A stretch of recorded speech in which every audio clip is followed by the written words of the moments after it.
that were high-fiving each other, that people were on FaceTiming.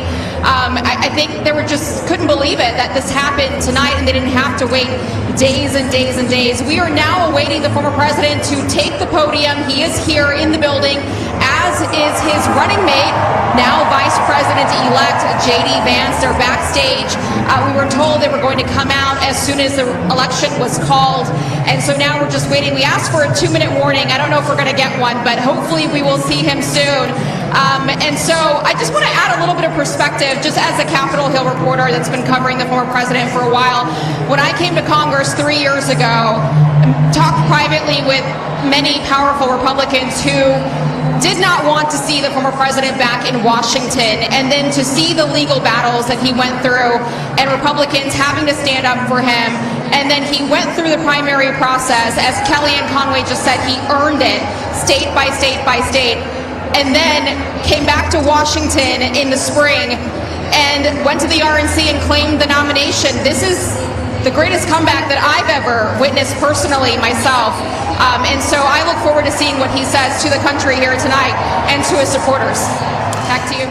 Aisha, thank you. The Harris team is now texting to say Vice President Harris will speak tomorrow, and that will be her response to the election results.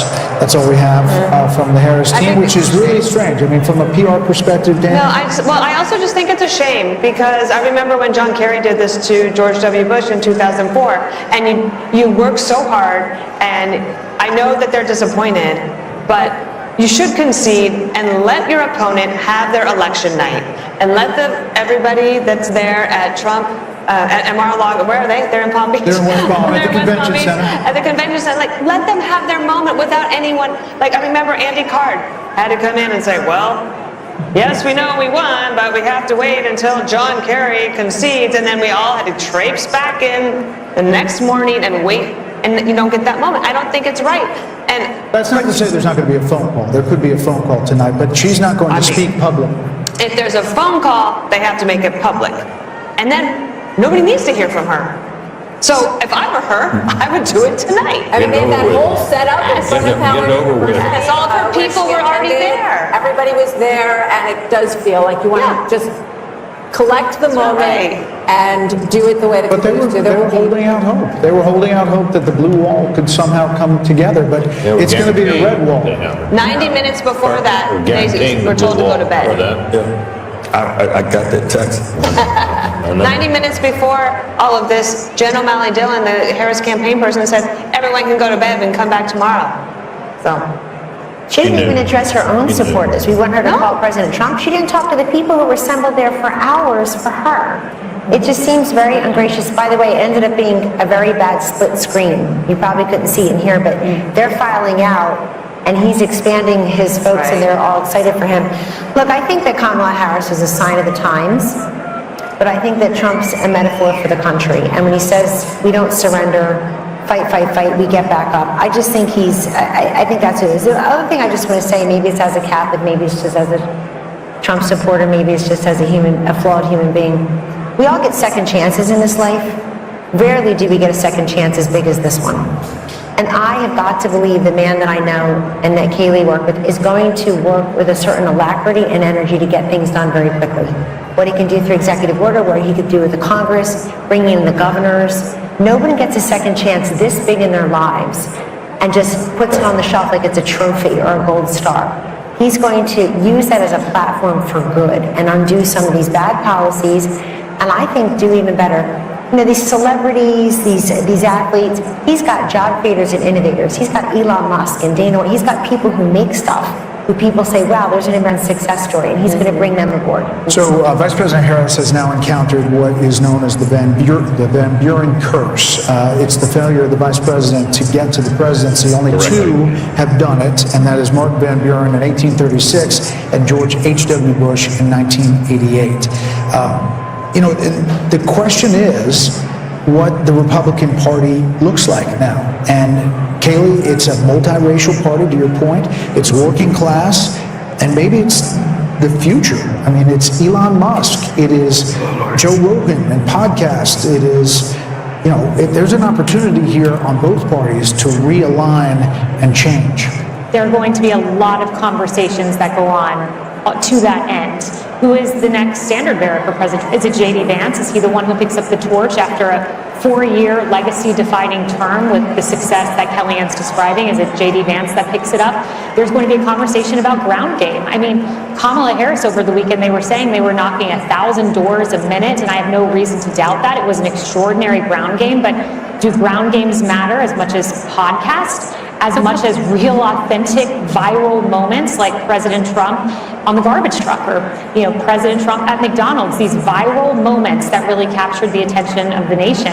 And what does the Republican Party look like going forward? It's a broad coalition.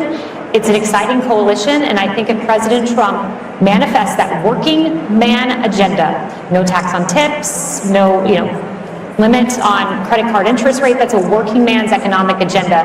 And if he makes that happen in 4 years, this party may look like this for quite some time. I'm struck when you're talking about the authenticity part of this, because when I think about him with the French fries at McDonald's and standing up with blood on his face, fight, fight, fight. You can't fabricate. No, consultant can create those moments, Trey. Those are organic and they are authentic. And I think that is something that Kamala Harris fell really far short on in terms of the authenticity measure.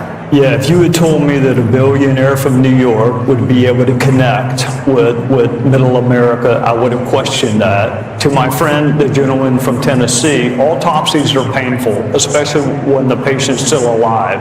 I wonder what the Democrat Party is going to go through in the next weeks and months, because this was a loss that I don't think anyone saw coming, not to this magnitude. So what does the autopsy look like if you're a Democrat? It's painful, but you have to have one. How did you lose, and how did you lose this soundly? The easiest way to do it for them would be to simply say, if Joe Biden hadn't clung to the job, clung to the nomination, and hidden his condition with a lot of help, they could have had an open nominating process and gotten a more attractive nominee who would have been freer to walk away from Biden policies and would have had a better shot. I mean, I think that's the easiest, simplest solution. But I'm not sure that's where they'll go. But that makes sense. I don't think you can pass over an African American female, which is a very loyal constituency for the Democrat Party. I don't see how they could have passed over.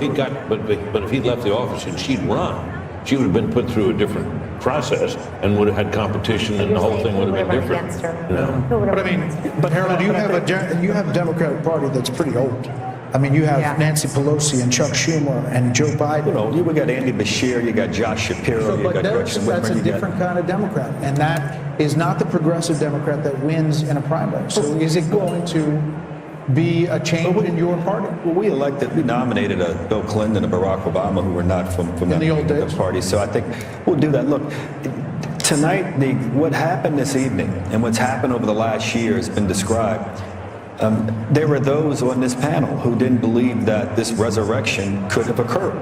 So if this can happen, things are possible in politics if you're willing to change and willing to have courage and determination. And whatever Democrats or anybody want to say about this guy who's been elected our president, he personifies that courage and determination and persistence. So I think, Trey, you were asking a serious question, and Britt gave a very serious answer. I think that's going to be part of the answer. And we've got to look long and hard about whether or not the way we campaign sometimes with identity politics, then at the end, is that the right way to do it? But before you get there, you got to get a purpose and a message. And we'll get there. And we've got a long history of figuring these things out as a nation, as a party, and we'll figure it out this time. So the carnage speech got a lot of attention at the inauguration. Do we think that this speech, I was going way back. we're actually told that the teleprompters have been removed from the stage, so we could be in for a long haul here. We don't know. But what do you think? He's coming, but there may not be. I would say he goes off the teleprompter anyway. But he, the other night at the Al Smith dinner, he was upset that there were teleprompters, because he doesn't want to use them. So. Right. So, Dana, what does this speech look like? This one right now? Yeah. I think look, I don't know. He's one of the most unpredictable people too. So I think that's why we're all here, and I'm wide awake, and I've been awake for almost 24 hours now. And I am curious to see. I think I wasn't just thinking about this speech. I'm thinking about the inauguration speech, which would be 8 years since Carnage speech.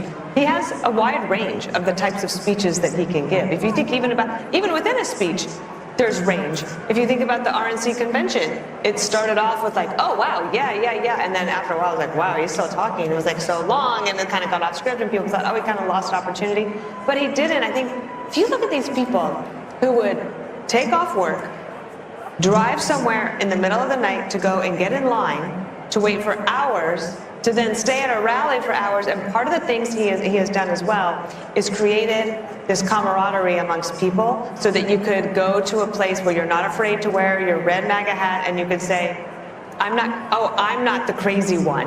I'm not the only one who thinks the way that I do. I can actually have friends, and that doesn't mean that there shouldn't be outreach to the other side. I believe in love thy neighbor. I love all of that. But he has created something special here, so I kind of want him to take a victory lap tonight. I don't think this is necessarily the moment for unity, especially when she won't even concede and give him the night to celebrate.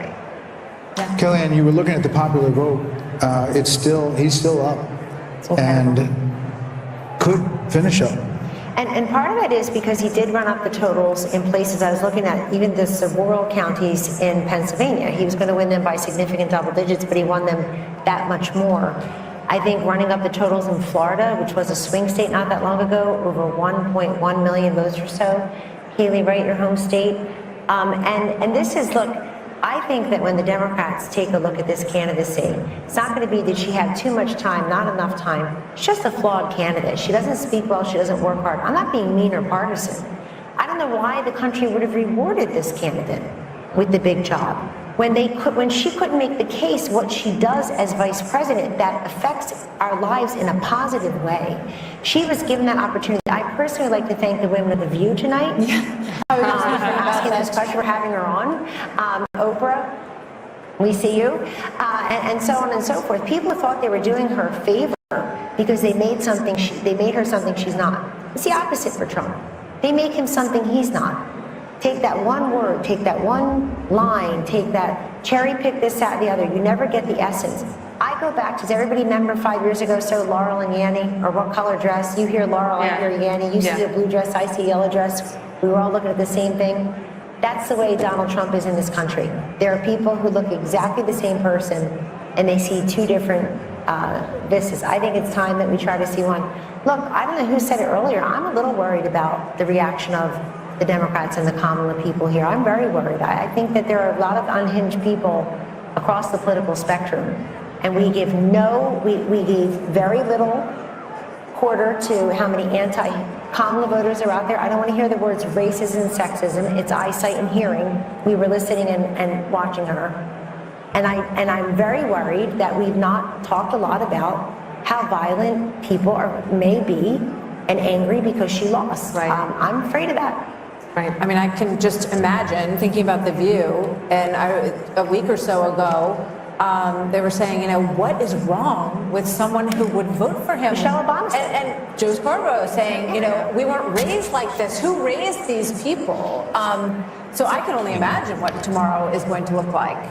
I will say when we talk about The View, what comes to mind is we mentioned the carnage speech that President Trump gave at his inauguration. And my mind automatically went to the unity speech that Biden gave, and he mentioned unity a half dozen times. But when you think about what we got over 4 years, there was the garbage comment that didn't come in isolation. There were all kinds of comments. Neanderthal was one of the first words he used to describe those who opposed his COVID edicts. The Mark Cuban comment, he was an official surrogate of the Kamala campaign. And for, as mean as some of President Donald Trump's tweets have been, and people have problems with it, one thing I've challenged Democrats to find is one example of him disparaging the country, half of the country, and that's something he has not done. And so I expect you'll hear a unifying tone, and I expect you're going to see a very successful presidency, and one untethered maybe from some of the things that were holding him back. What comes to mind is an Oval Office meeting that we had where Dr. Fauci was urging him not to open the country. And I watched President Trump fight vociferously, saying people are losing their jobs. We must open the country. He wanted to do it sooner than he did. I think that Donald Trump, who goes with his instincts, is going to be a Trump that ultimately leads a very successful country in second term. You know, Martha, Joe Biden mentioned the word unity more in his inaugural address than any president, I think, except one. If he's serious about that, he'll pardon Donald Trump. He'll also pardon his son. And then he'll put pressure on Georgia and New York to end this lawfare. If there is any silver lining tonight, it is that lawfare actually helps the person that you are trying to go after. We need a justice system. The lady needs to wear a blindfold for a reason. We got to stop this prosecution of our political enemies. I mean, literally, his polls went will up. be the Attorney General. Absolutely. We need a really solid Attorney General. John Ratcliffe. Can do it. Sorry, John. Sorry, John. I apologize. Sorry. There will Mike be Johnson. a lot of talk about cabinet members, Treasury Secretary, Secretary of State, Secretary of Defense. You've got Tom Cotton, Mike Pompeo. You have Well, you also have a Republican bench. And sometimes, like you were saying, that the Democratic Party is quite old right now. There's not a great bench, although there are some, and especially, but when you take governors out of states, then you leave a hole, and then you have to build up that bench back up. But the Republican bench is pretty strong right now. there. You see Doug Burgum and Vivek Ramaswamy, Steve Wynn, his lovely wife Andrea. So people are there waiting for the former president. Britt would like to know where he is. He's watching us. Can we say tonight, though, Harold, that the melting pot still works? That Hispanics, Black Americans, working class Americans, standing up, asking what their government is going to do, asking their government to see them and their concerns, that it works, that this is American democracy in our republic working. The process works. I think as we get a final account of the numbers and the coalition that President Trump won with this time, I think it'll be one that will be for the history books. President Bush, I think, got 40+% of the Hispanic vote. George Bush, W. Bush, and it looks like President, at least the preliminary numbers suggest that. But as much as we talk about the unconventional aspect of this was conventional also. People believed him. He resonated with voters. He resonated with communities, rural communities, urban communities, suburban communities across the country. And I congratulate him tonight. I didn't want him to win, but I congratulate him on his victory and wish him the best for my country. And I can only hope that the concerns that are articulated by my dear friend Kellyanne, that they're not realized. I hope that my party and my friends, and for that matter, Republicans alike, that we're all able, once we get past the moment here, the 24 hours of excitement and joy and celebration, to understand that what we're really celebrating is the greatest experiment to have ever come to existence. It will celebrate 250 years of its own existence in 2026. So those are my thoughts, Brett. I'm struck by the issue of abortion, because it was talked about so much, and it was presented as if, you're a woman and you are not going to support her, then you hate all women. They said that husbands, were hateful towards their wives and the women in their lives if they didn't support this candidate. And I think it just goes to show that kind of, manipulating, it doesn't win. And narrowcasting us based on our gender. I think Kamala Harris was talking to us from the waist down, and I think Donald Trump was talking to us from the waist up as well. That's where my eyes, my ears, my heart, my brain, and my big mouth are. So, you got to talk to the woman in full. It's as if she doesn't know anything about the economy, or she doesn't care about what's going on in Ukraine or Israel or with Iran, or can't do the math on her grocery bill. It's an insult. Of course people care, but we care about many things. Just as we are not monolithic in life, we're not monolithic thinkers politically. But Martha, something else happened. They put these ballot initiatives on to try to gin up turnout for the Democrat. And they did that, and it kind of backfired. Look at this popular vote. And it backfired. The other thing is, if you've got 10 abortion ballot initiatives, you can vote your conscience on abortion, and you can vote separately or similarly for president. The presidential race was not a proxy for your position on abortion. By the way, somebody sent me the statistics. Over $500 million spent on ads about abortion. $500 million in this country out of the $16 billion Brett is talking about. $37 million for pro-lifers.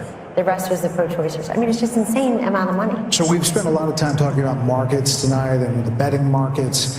Trey, at this point, it's at about 66% that Republicans hold on to the House as they're ticking down the possibilities, and they look at these coattails with not only the popular vote, but what could be an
Yes, please.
Nice. Love it. Oh, that's funny. That was one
There's objects too. So like objects like law enforcement. So you need someone to be particular.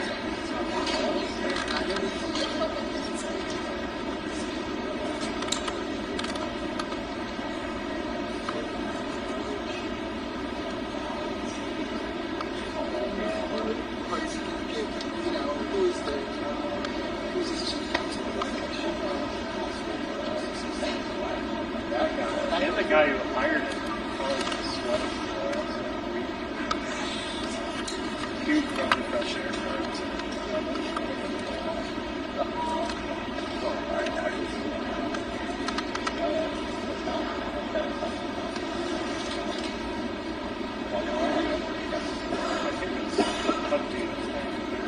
Baldwin is saying that. So I think this is Trump calling. Let's see, Trump calling conjunction with oversight here could lead to something.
They didn't do all of this.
Thousand thanks. Right?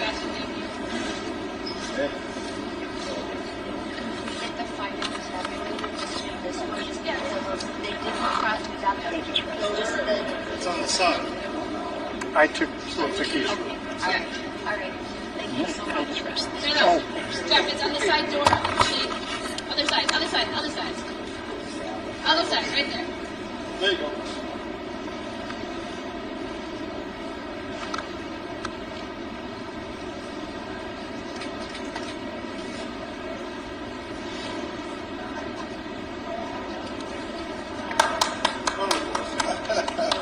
Intelligence. Yes. Right there. It's okay. Thank you.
shield and pull like a brick. Follow that cart.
Yes, it's all going back to.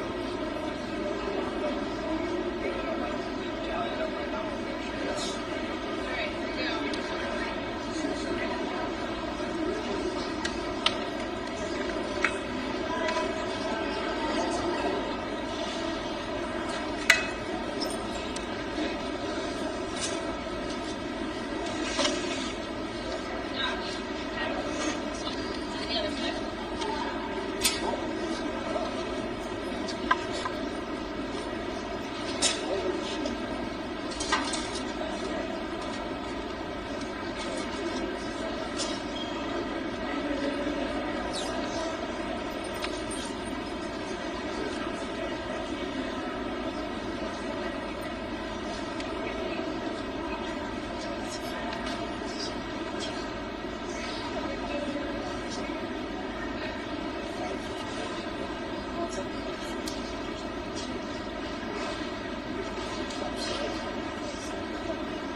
Just.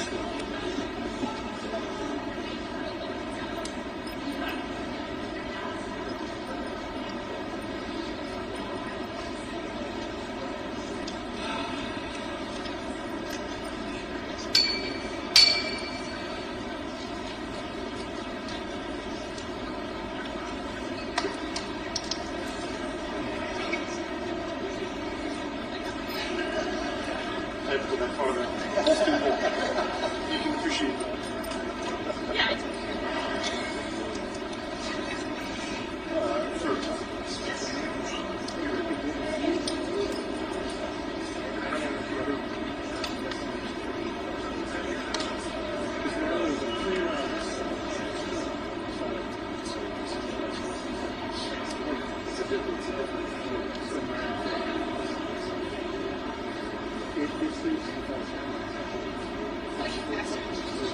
The ones that have two.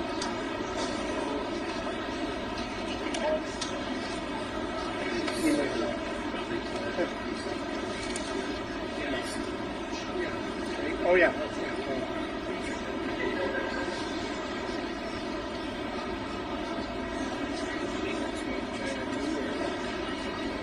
They're all made by ESL centers, and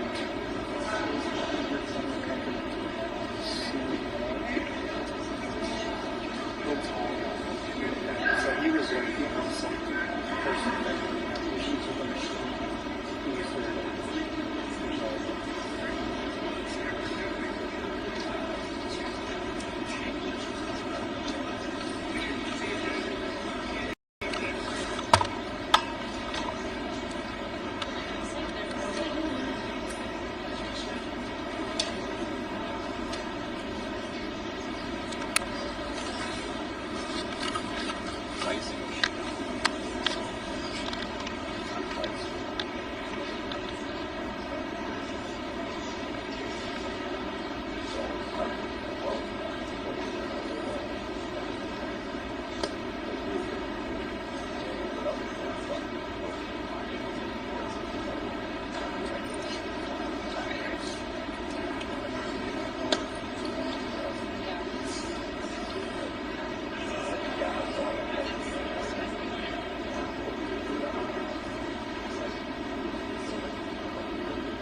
think there are so many people still that don't like what I do.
From the Associated Press, this is an Election 2024 update. Live from Washington, here is Meg Kennard.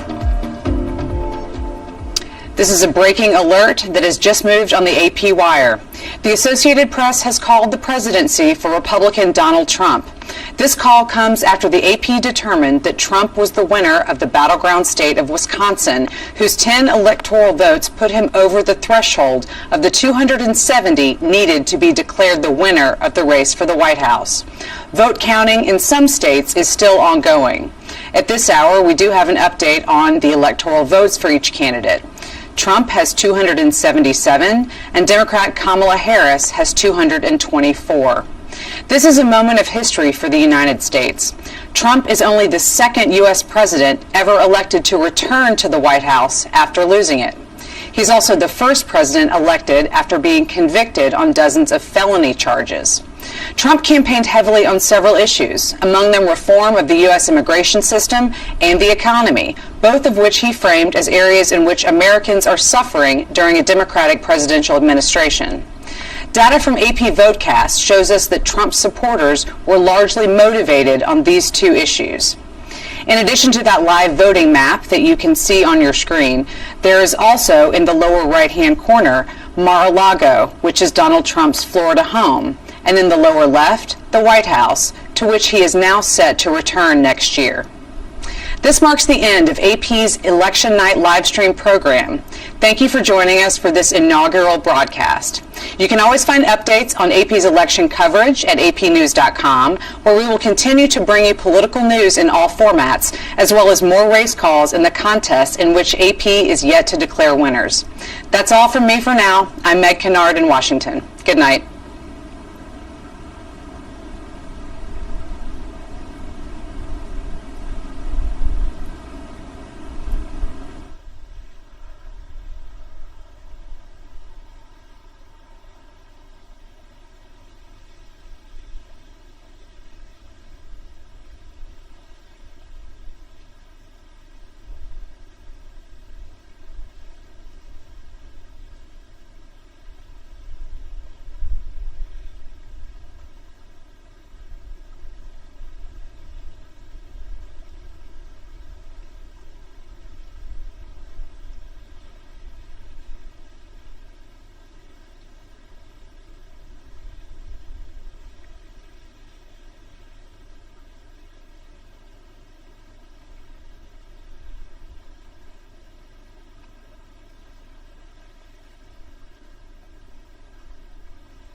Ihr hört nichts? Nein, kommt nichts raus.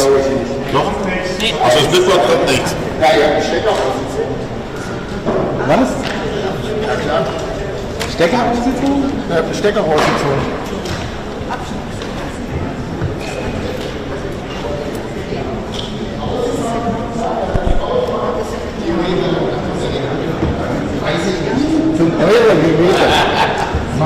Wir waren es nicht. Oh, jetzt zappelt auch was. Ja, zappelt. So, jetzt besser? Gut. Also die Geräte müssen mal eingeschaltet bleiben, ja?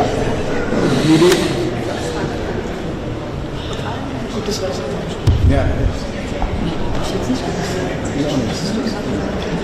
Ich bin bloß eingeschaltet.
uralt unterwegs.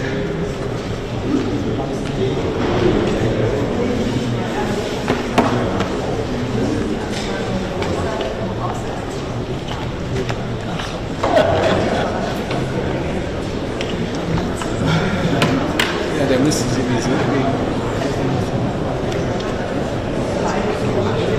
Sonntag.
Was sagt man?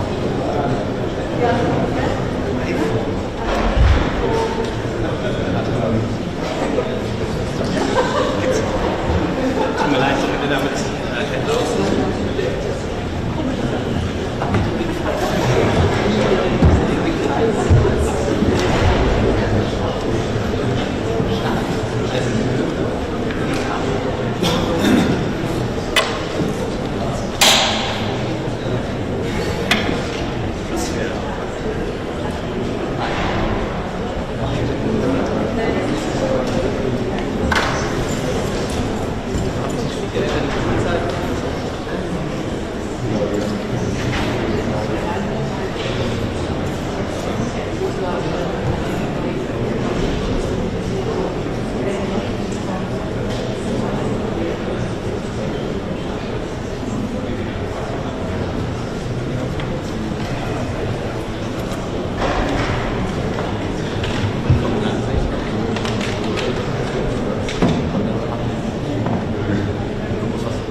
mal durch. Freut sich Nicole wieder.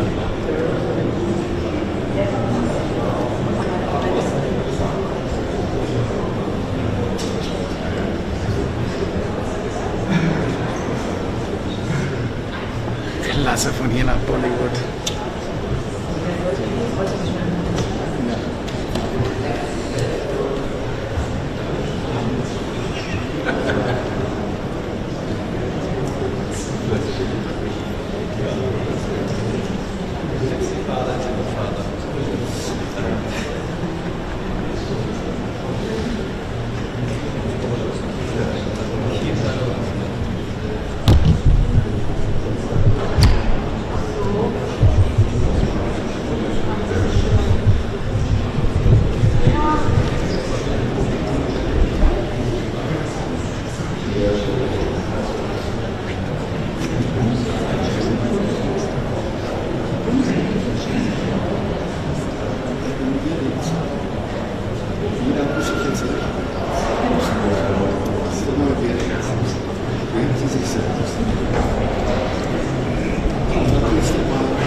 Wer ist der Dienst?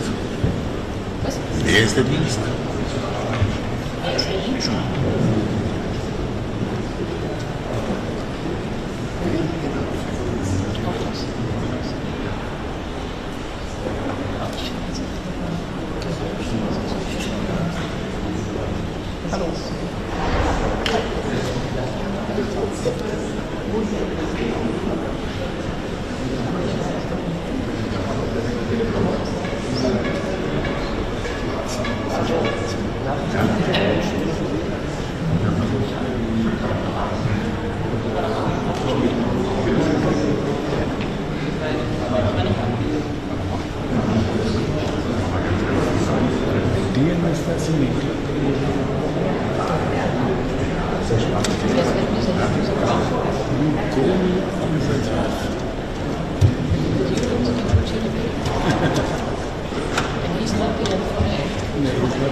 Aber jetzt habe ich ja als neue Wert gesetzt. Ja,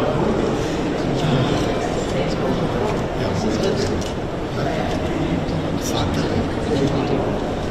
jetzt.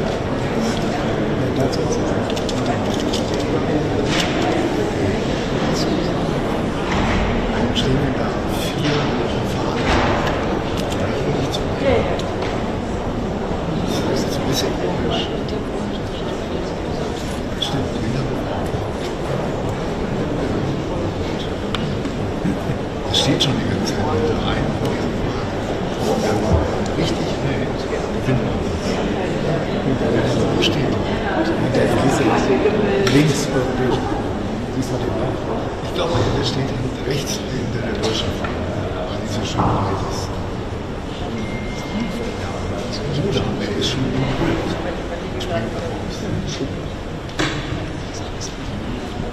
Steht da eigentlich ein Cappuccino? Links ist jetzt ein Kaffee. Mit so einer Schau. Durchsichtiges, ökonomisch durchsichtiges Pilz. Durchsichtiges Pilz. Das wird jetzt vorgestellt.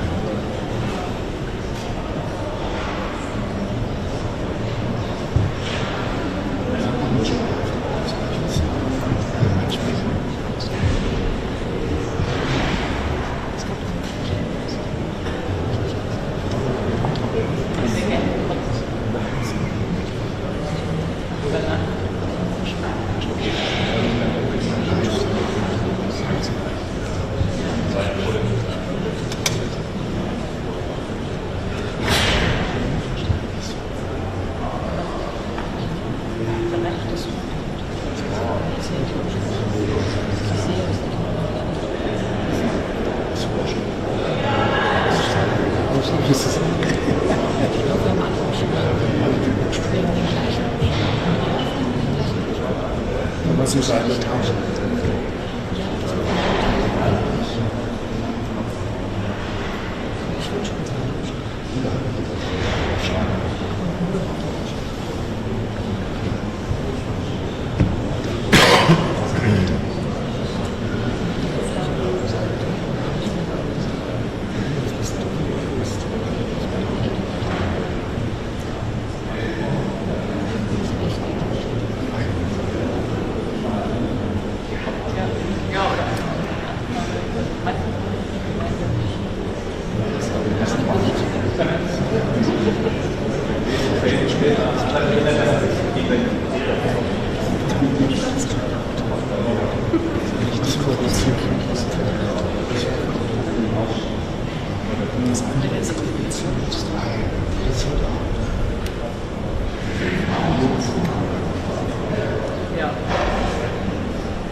Stevie?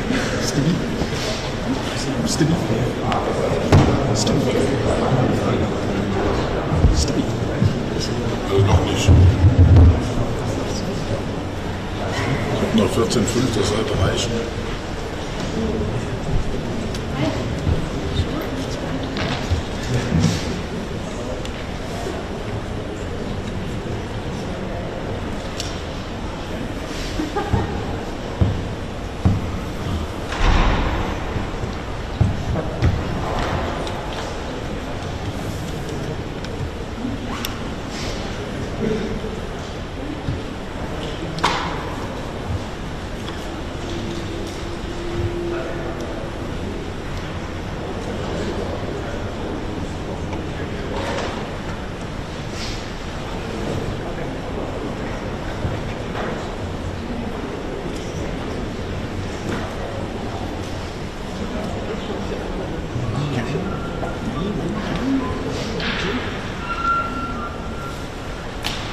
Jo. Also nicht reden.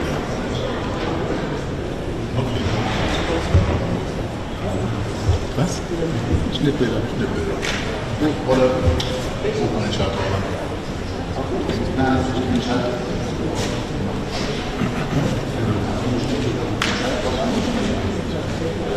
Schalter.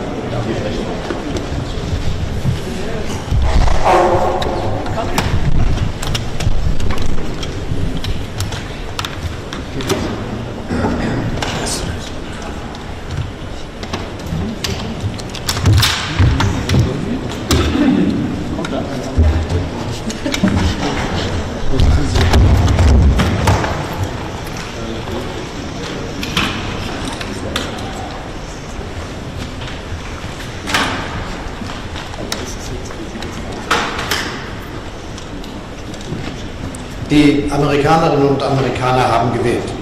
Donald Trump hat die Wahl klar gewonnen. Dazu gratuliere ich ihm.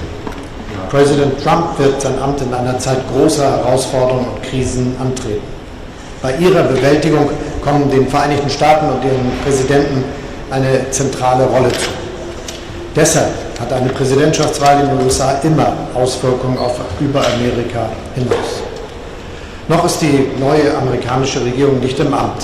An vielen Stellen wird sie ihren künftigen Kurs erst selbst noch definieren. Für uns ist deshalb umso wichtiger, dass wir weiter unsere Gesprächskanäle nach Washington nutzen, dass wir schnell Arbeitsbeziehungen mit der künftigen US-Regierung aufbauen und unsere Standpunkte angleichen. Sicher wird vieles unter einer von Donald Trump geführten Regierung anders. Das hat Donald Trump auch immer öffentlich klargemacht. Unsere Botschaften sind klar. Erstens, Deutschland bleibt ein verlässlicher transatlantischer Partner. Wir wissen um den Beitrag, den wir für diese Partnerschaft leisten und auch in Zukunft leisten werden. Das gilt auch mit Blick auf die Bedrohung, die Russland nach Auffassung aller NATO-Alliierten für die Sicherheit im euroatlantischen Raum darstellt. Zweitens, die Europäische Union muss eng zusammenstehen und geschlossen handeln.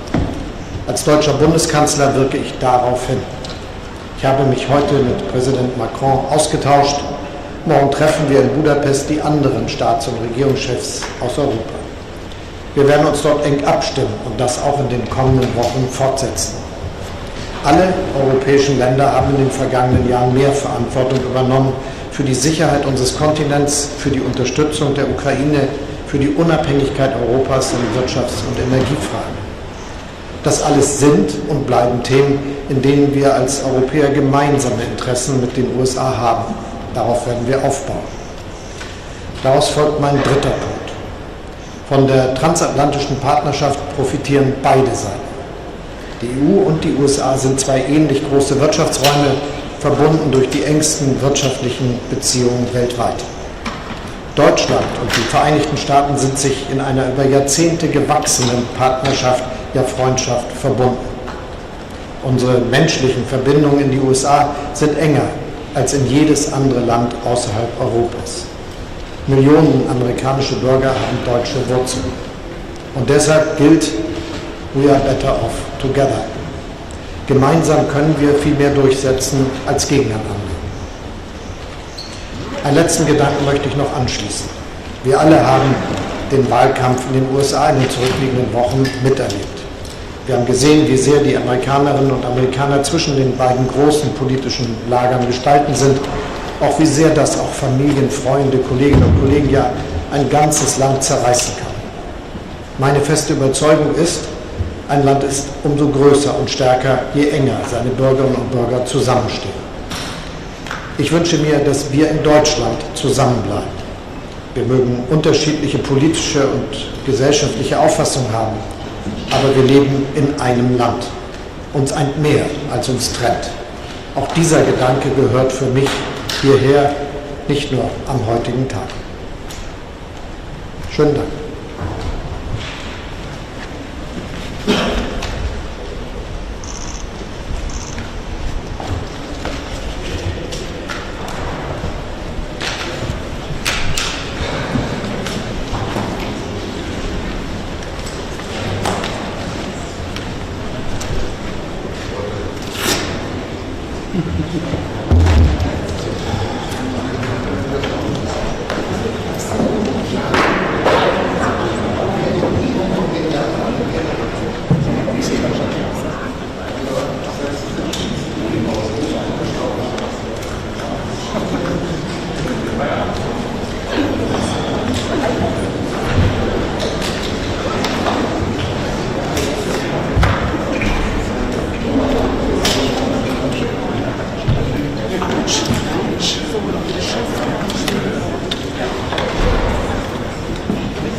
Мои коллеги, добрый день. Очень рад всех вас видеть. Сегодня у нас большое, значимое событие. Да, приветствую всех. Событие связано с масштабным развитием Арктики, Сибири, Дальнего Востока. Сегодня в Санкт-Петербурге со стапелей Балтийского завода на воду будет спущен новый атомный ледокол «Чукотка». Поздравляю всех с этим важным этапом в истории нашего современного ледокольного флота. И, конечно, благодарю специалистов, которые участвуют в этой работе, за ответственность и высокий профессионализм. Атомный ледокол «Чукотка» станет уже 4-м серийным ледоколом этого проекта. Это серийный, а до этого был еще один. Кроме того, на Балтийском заводе строятся еще 2 корабля такого же класса – «Якутия» и «Ленинград». А в следующем году, как и договаривались, должен быть заложен ледокол «Сталинград» этой же серии. Кроме того, на дальневосточной верфи «Звезда» строится атомный ледокол нового поколения «Лидер», самый мощный. Создание таких мощных, современных судов – еще одно воплощение индустриального, научного, кадрового и технологического потенциала России.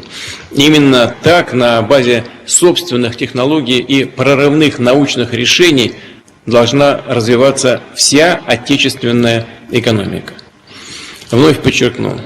От укрепления ледокольного флота страны прямо зависит реализация наших планов по обустройству арктических территорий, по наращиванию грузопотока на трассах Северного морского пути.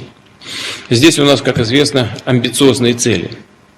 Работы впереди много. С учетом этого предлагаю в дальнейшем провести специальное совещание по этой тематике. Глубоко проработать, подготовить и в комплексе обсудить все вопросы, касающиеся перспективного развития Северного морского пути. Выйти при этом на конкретные предметные решения. Именно так в свое время мы подошли к вопросам развития восточного полигона модернизации БАМа и Транссиба. В частности, нужно подумать над формированием более эффективных тарифов на ледокольную проводку грузов, чтобы возможность пользоваться такими услугами была у большего числа перевозчиков, отправителей. Тем более, что с каждым годом интерес к этому маршруту растет как со стороны российских, так и зарубежных компаний, и, уверен, будет расти. В целом, нам предстоит заметно нарастить безопасность и надежность судоходства в этом регионе.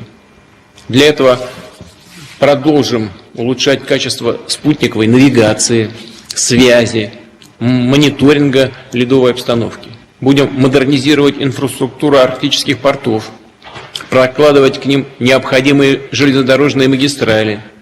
Речь в том числе о расширении и увеличении мощностей ближних и дальних железнодорожных подходов к Мурманскому транспортному узлу, а также о строительстве северного широтного хода с перспективными выходами к портам Ямала, Таймыра и севера Красноярского края.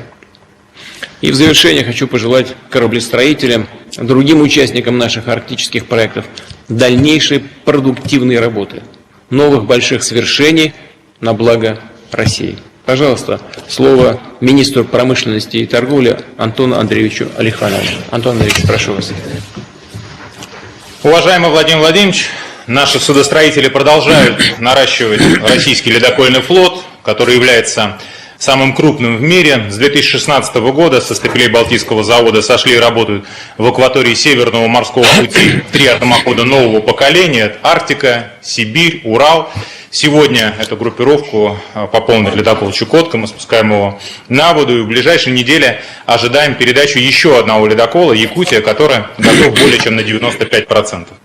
Продолжением этой серии, как вы уже сказали, Владимир Владимирович, станут атомоходы «Ленинград» и «Сталинград», а флагманом будет уникальный атомный ледокол «Россия» типа «Лидер» на 120 мегаватт.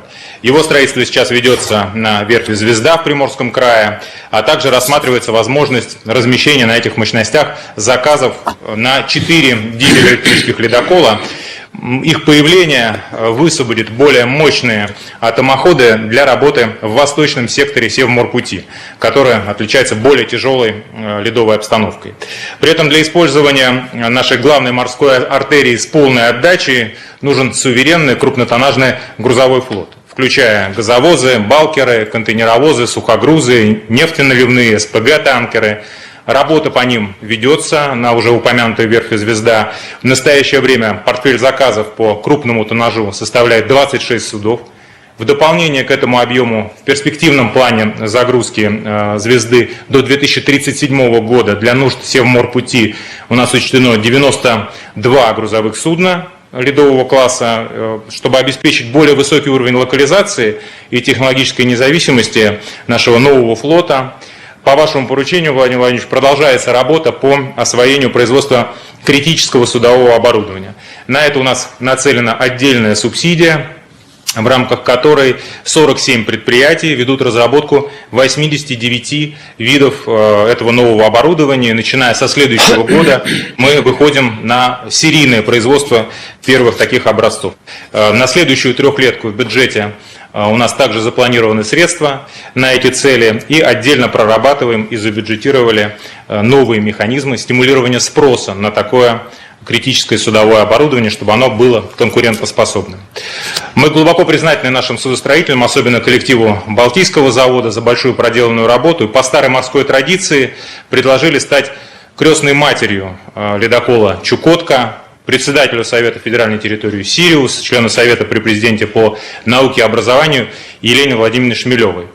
Хотел бы поблагодарить вас, Владимир Владимирович, от имени всей отрасли за постоянную поддержку по всему комплексу задач, которые решают сегодня наши верфи. Если позволите, более подробно о ходе строительства ледокола и планах развития Севморпути расскажут коллеги из Объединенной судостроительной корпорации и госкорпорации «Росатом». Спасибо. Хорошо. Спасибо. Андрей Сергеевич, пожалуйста. Пучков. Уважаемый Владимир Владимирович, четвертый серийный ледокол проекта 4.0 «Чукотка» был заложен здесь, на Балтийском заводе, в 2020 году. Над его строительством работает большой коллектив корабелов, атомщиков, конструкторов и ученых. Я напомню, что предыдущая серия атомных ледоколов проекта 1052 состояла из 6 ледоколов и строилась более 35. Такие сроки и объемы не отвечали задачам России в Арктике. Поэтому в 2013 году балтийцы приступили к строительству атомных ледоколов нового поколения. Сегодня более 6 тысяч сотрудников Балтзавода обеспечивают бесперебойную работу предприятия. Сегодня, Владимир Владимирович, они принимают участие в нашей церемонии. Вместе с ними в торжественный момент разделяют семьи, дети, супруги. Также к ним присоединились представители смежных организаций, принимающих участие в строительстве, и почетные гости. Благодаря каждодневной работе балтийцев уже 3 ледокола, как было сказано, работают в Арктике. В ближайшее время сдаем Якутию. Продолжаем работу над Ленинградом, который заложили в январе этого года. Я хочу заводчан и преданность делу пожелать успешного завершения всех работ и сдачи заказов в срок. Всего до 2030 года Объединенная судостроительная корпорация планирует передать 7 атомных ледоколов. Это позволит сформировать костяк высокотехнологичной ледокольной группировки. Понимаем, что для достижения поставленных целей необходимо не только сохранить, но и нарастить темпы работы, продолжить начатый курс по модернизации производства и обновления технологической базы. И здесь я хотел, Владимир Владимирович, вас поблагодарить за постоянную поддержку и внимание к вопросам развития судостроения. Это позволяет отрасли чувствовать себя уверенно, развиваться и решать поставленные задачи. Владимир Владимирович, как уже сказано, честь стать крестной матерью атомного ледокола «Чукотка» предоставляется председателю Совета федеральной территории «Сириус» Елене Владимировне Шмелевой. Вам слово.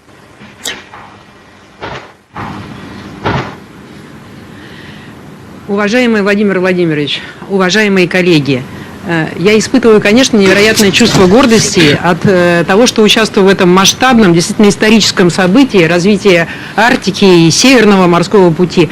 развития атомного флота, для работы на этих направлениях, это важнейший проект для страны. А укрепление наших позиций в области экономического и научного развития Арктики – это один из тех больших приоритетов, Владимир Владимирович, который указан в утвержденной вами стратегии научно-технологического развития России.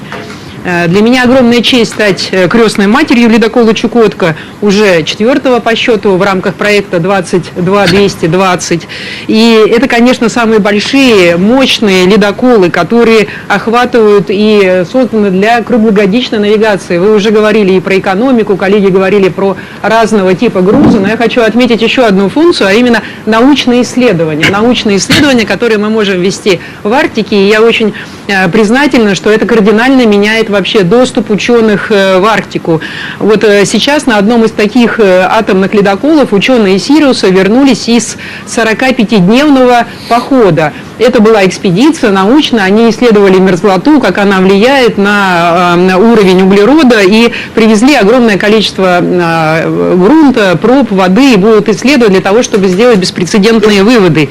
И, конечно, мы надеемся, что следующая научная экспедиция может состояться на ледоколе «Чукотка» или на корабле, который будет его сопровождать. Поэтому очень просим, чтобы вот эта функция научно-исследовательская только развивалась. И, конечно, я очень признательна в этом плане и коллегам из Росатома, и лично Алексею Евгеньевичу Лихачеву не только за приглашение стать крестной матерью ледокола «Чукотка», но и за ту огромную работу, которую мы ведем по научно-образовательным и практическим лабораториям, которые мы создаем в Сириусе, для того, чтобы действительно опережать подготовку кадров. И нам кажется, что на протяжении многих лет школьники у нас участвуют и в ледоколе знаний, ежегодно выезжая в Арктику в исследовательские экспедиции. И программу нашу «Большие вызовы» коллеги поддерживают. Впервые мы ввели направление освоения Арктики, Мирового океана, современная энергетика. Это там, где эксперты вместе со школьниками загладывают будущие требования, будущие стандарты подготовки специалистов. И, наверное, вот этот пример сотрудничества, когда есть разработка новых атомных технологий, и внедрение, применение и одновременно воспитание и подготовка инженеров, лидеров для развития этой отрасли, наверное, найдет уже в следующих сериях прямое свое отражение. И я в заключении хочу еще раз поблагодарить и поздравить инженеров и судостроителей, поблагодарить за вашу удивительную работу, инженерную, и за этот глобальный результат. Он действительно невероятный. И я знаю, что есть древняя и давняя традиция разбивать бутылку шампанское о борт корабля. И это символизирует первое встречу судна с волной, с морской волной, с пенящейся волной. И я верю, что с этой доброй традиции начнется славная и долгая история ледокола «Чукотка». В добрый путь, и я желаю команде 7 футов под килем. Спасибо большое. Вы упомянули про Росатом. Попрошу тогда Алексея Евгеньевича 2 слова сказать о энергетической установке. Она совсем нового поколения, ритм 200. 2 слова скажите, пожалуйста, Алексей. Алексей Евгеньевич. Энергетическая установка сердце ледокола состоит из 2 реакторов, ритм 200, каждый по 55 мегаватт мощности. Это разработка наших реакторщиков, в том числе КБМ Африкантова, нижегородских специалистов. Активно используется на ледоколах. Мы действительно собираемся достаточно долго тиражировать эту технологию для освоения Северного морского пути. Есть применение этой установки для плавучих атомных электростанций. 2 из них уже строятся в интересах Баимского ГОКа. Важно подчеркнуть, что есть модернизация не только в арктическом исполнении для северных вод, но и то, что мы называем тропической плавучей атомной электростанцией в интересах наших дружественных стран, расположенных в Африке, Юго-Восточной Азии, и вот в том числе в рамках встречи саммита БРИКС появились новые договоренности о соответствующих заказах. Нам очень важно предусмотреть в рамках развития дальнейшего судостроения серийный выпуск плавучих атомных электростанций как в интересах российских предприятий и российских территорий, так и в интересах наших зарубежных партнеров. Спасибо. Александр Васильевич Коновалов, я хочу спросить директора, как идет работа по следующим объектам. Работа идет согласно утвержденных графиков. Находимся на стадии изготовления секций по атомному ледоколу «Ленинград». В работу уже запущены баки металловодной защиты по атомному ледоколу «Сталинград». В целом сроки все выполняем, держим и готовимся на сегодняшний день. Вот сегодня ожидаем выход на 3000 оборотов на Якутии турбины левого борта. Спасибо. Хочу поблагодарить вас и весь коллектив завода за эту работу. Уверен, что все планы будут реализованы. Так, пожалуйста, Андрей Сергеевич, прошу. Уважаемый Владимир Владимирович, 4-й серийный универсальный атомный ледокол «Чукотка», заводской номер 05712, проекта 4.0 к спуску готов. Акт готовности подписан, спусковая команда на местах, спусковое устройство проверено. Прошу разрешения на спуск. Спуск разрешаю.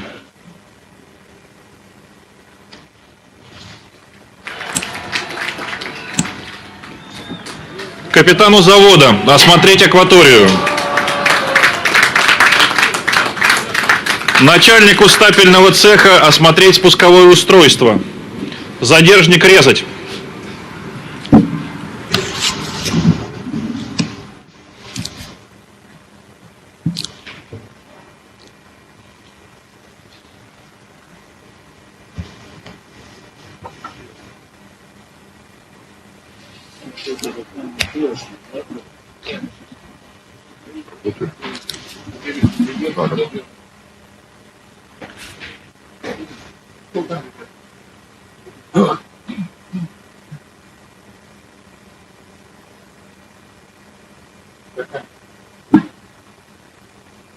Право принять решение по церемонии резки задержника предоставлено одним из лучших работников Балтийского завода Дмитрию Никитину, Алексею Богдану и Сергею Поршневу.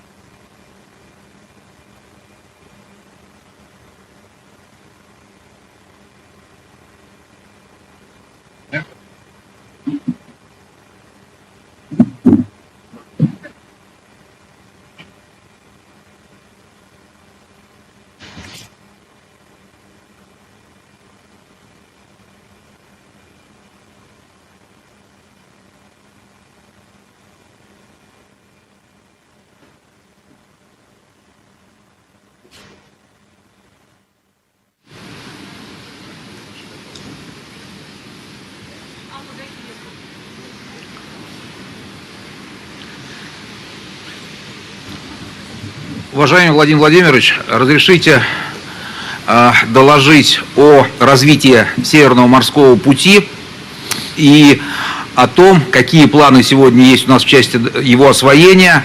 Мы давно ждали события сегодняшнего спуска на воду атомного ледокола «Чукотка». Оно крайне важно для Атомфлота, нашего предприятия, которому исполняется 65 лет уже в декабре этого года. Владимир Владимирович, благодаря вашему решению в 2008 году Атомфлот был включен в состав госкорпорации «Росатом» и стал за эти годы мощным, развивающимся, стратегически важным, успешным предприятием. Но самое главное, гордость Атомфлота – это его команда, моряки, полярники, ежедневно покоряющие арктические просторы. Такой команды, людей с таким опытом и уникальными компетенциями нет во всем мире. Вы в своем вступительном слове очень хорошо описали драматургию строительства атомных ледоколов по всей стране. Хотел бы сказать и подчеркнуть особую задачу – это принятие в состав ледокола «Якутия» до конца текущего года. Новые ледоколы необходимы для развития не только транспортных путей, но и всей Арктики. За последние годы грузопоток по СМП вырос практически в 10 раз с 2013 года. Эта динамика сохраняется, и в этом году мы идем также с рекордными показателями. Особо отмечу рост транзита. Уже более 3 миллионов тонн транзитных грузов перевезено за счет перенаправления грузов с западных маршрутов на восточные, 40% рост к прошлому году. Мы видим практически возрастающий интерес дружественных стран. С правительством Китайской Народной Республики работаем в рамках специальной подкомиссии, действует российско-индийская рабочая группа по СМП. Это дает практические результаты. Уже рейсы между российскими и китайскими портами в этом году перевалили за 13. Выгода очевидна. Контейнер, направленный из Шанхая по СМП, доходит до Москвы за 2 недели быстрее, чем через Суэцкий канал. И, конечно же, мы занимаемся с нашими зарубежными партнерами также и планами по строительству и эксплуатации контейнеровозов для перевозок по Северному морскому пути. Уважаемый Владимир Владимирович, наша стратегическая задача сегодняшнего дня – выйти как можно скорее на круглосуточную навигацию по СМП. Главный элемент здесь – ледоколы. Их ждем не только мы, их ждут во всем мире. И я хочу от всей души поблагодарить судостроителей-балтийцев за прекрасную работу и выразить надежду, что и впредь будем мы также действовать с соблюдением сроков, стоимости, качества. Только так вместе сообща мы добьемся успеха. Уважаемый Владимир Владимирович, позвольте выразить благодарность за ваше внимание и за те поручения, которые вы дали по дальнейшему стратегическому развитию Большого Северного морского пути. Под руководством администрации президента, правительства Российской Федерации, совместно с транспортными компаниями, совместно с компаниями, работающими в Арктике, мы работаем над вашими поручениями и будем готовы вам доложить в ближайшее время наше предложение о развитии до 50 года.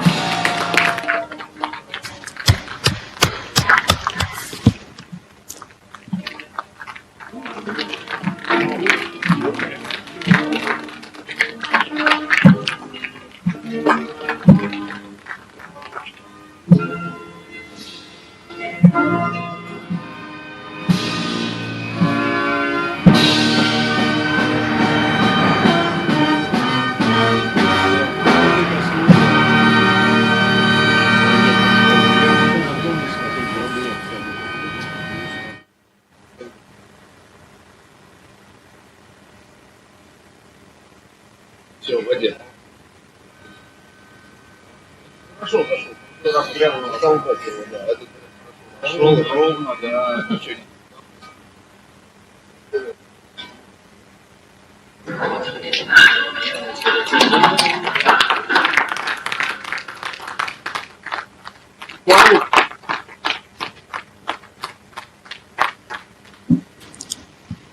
Четвертый серийный универсальный атомный ледокол «Чукотка» на воду спущен. Здорово. Я всех поздравляю еще раз. В России самый большой ледокольный флот в мире. Это, естественно, Россия северная страна. У нас 34 дизельных ледокола, 7 атомных. И вот еще будет Якутия, Чукотка, Ленинград и Сталинград. 11 таким образом. И лидер. В декабре, надеюсь, будет поднят флаг на атомоходе Якутия, и он войдет в состав ледокольного флота России. В прошлом году, в позапрошлом, перевозили по Северному морскому пути 34 миллиона тонн, в 23-м 36, в этом году будет 37,6, где-то около 38. А в 2030-м, уверен, будет более 100 миллионов тонн. Это большие планы, их реализация существенно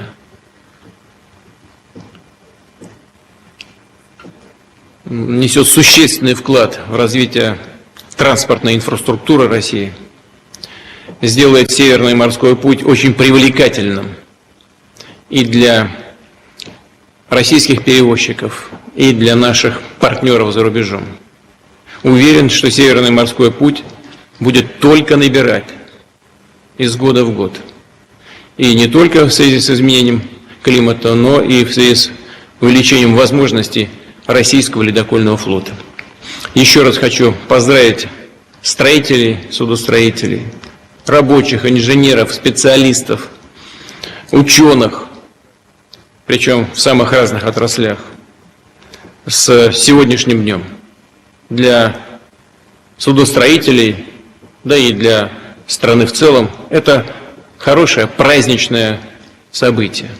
Уверен, мы проведем еще одно такое мероприятие в конце текущего года и поднимем флаг на еще одном ледоколе Якутия. Всего доброго. Спасибо вам большое за вашу работу.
Waiting lists is a top priority for both this government and the Welsh Government.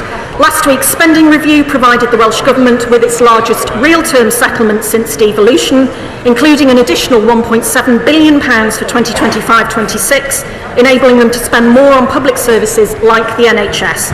I continue to collaborate with ministerial colleagues in both governments with the aim of driving down waiting lists. Ruth Jones.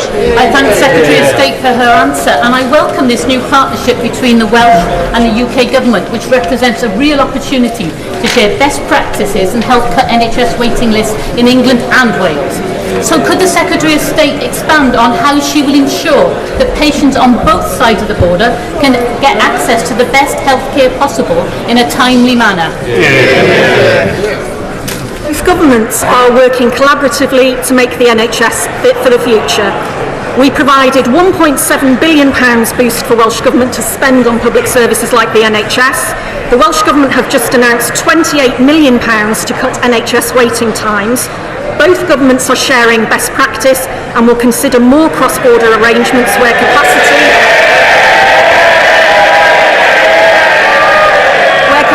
allows. The Welsh Government's Ministerial Advisory Group on NHS performance and productivity has been established to support improvements and bring down long waiting lists.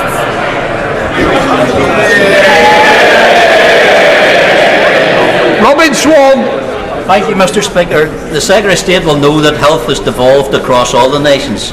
Can she reassure me that the Secretary of State for Health will work with the devolved health ministers to make sure that we can truly engender a national health service for the likes of mental health across this nation? Secretary of State. I know that the Health and Social Care Secretary wants to ensure that the National Health Service across all our 4 nations is fit for the future. Isabel Roberts. The BMA in Wales says that GP funding has decreased as a percentage of the Welsh Government's budget by over 2.6% since 2005. Trevlan surgery in Portelli cannot afford to fill key staff roles now. Budget measures will cost them an extra £19,000. Now, the Secretary of State for Wales knows the state of the NHS in Wales. So why is she instrumental in Labour at both ends of the M4 threatening GP surgeries? Secretary of State. We are not threatening GP surgeries, and if the Right Honourable Lady does not think that a £1.7 billion additional funding to spend on the NHS in Wales as a result of the budget isn't a great idea, then she needs to say what she would do instead. Clive Jones. Number 7, please, Mr. Speaker. Minister. Who's answering? Sorry, Mr. Speaker. I recently met the Deputy First Minister of Wales to discuss a range of matters relating to farming. In September, the interministerial group meeting on rural affairs agreed to improve food security and environmental land management by increasing the exchange of data and insights of farming support schemes.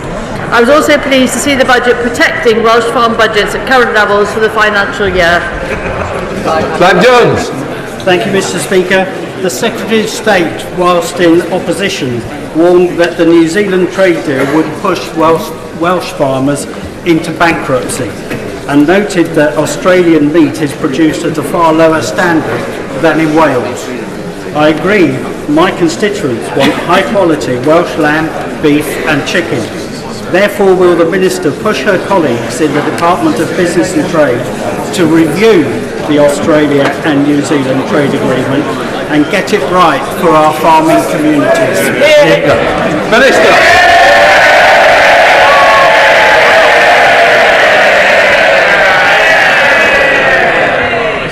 Right. Well, the honourable member will know as well as I do that the new leader of the opposition is the one who sold our farmers down the river. Negotiating deals with countries like Australia, leaving our farmers open to increasing quotas of imported meat. But I can assure him that this government is committed to promoting robust standards nationally and internationally to protect consumer interests and to ensure that consumers have confidence in the food that they buy. We will consider the full range of tools at our disposal to uphold the UK's commitment to high standards. This includes using our influence in the World Trade Organisation and other multilateral bodies to argue for better and fairer trading rules. Steve Witherden. Number 8, please, Mr. Speaker. Minister. Our mission is to kickstart economic growth, and this will deliver good jobs and growth in Wales. Just last month, our International Investment Summit secured over 63 billion in private investment into the UK. Since July, we've secured over £1 billion of investment into North Wales, creating and sustaining 400 well-paid jobs in manufacturing. Thank you, Mr. Speaker. The Secretary of State has said that economic growth is her number 1 priority. Can she say how confirmation of the investment zones in the budget will help contribute to this aim? Well, yes indeed, Mr. Speaker. The budget included a total of £320 million as a commitment for the investment zones in Cardiff and Newport and Wrexham and Flintshire. This is a crucial part of our work with Welsh Government to provide a rocket boost to sector strengths like creative industries, life sciences and advanced manufacturing, including our world-leading compound semiconductor cluster. Shannon. Speaker, can I thank the Minister very much for that. Minister, when it comes to creating new jobs in Wales, in wind energy, in sea energy, there are great potential. We in Northern Ireland, and Belfast in particular, have the engineering skills to provide those turbines for that energy. So everybody can gain. Wales get the jobs, but we get the jobs as well in Northern Ireland. Thank you. Minister. Well, Mr. Speaker, this government is absolutely committed to economic growth across all parts of the United Kingdom. Can I first of all welcome the Leader of the Opposition? I wish her well as Leader of the Opposition. I now call Dame Caroline Dinenage. Question number 1, Mr. Speaker. Prime Minister. Mr. Speaker, can I begin by congratulating President-elect Trump on his historic election victory. As the closest of allies, the UK and US will continue to work together to protect our shared values of freedom and democracy. And having had dinner with President-elect Trump just a few weeks ago, I look forward to working with him in the years to come. May I also welcome the Leader of the Opposition to her place. my fourth Tory leader in 4.5 years. But I do look forward to working with her in the interests of the British public. Mr. Speaker, this weekend is Remembrance Sunday, and people across the country will come together to pay solemn tribute to those who made the ultimate sacrifice, defending the values and freedoms that we enjoy today. And I'm sure the entire House will join me in paying tribute to them.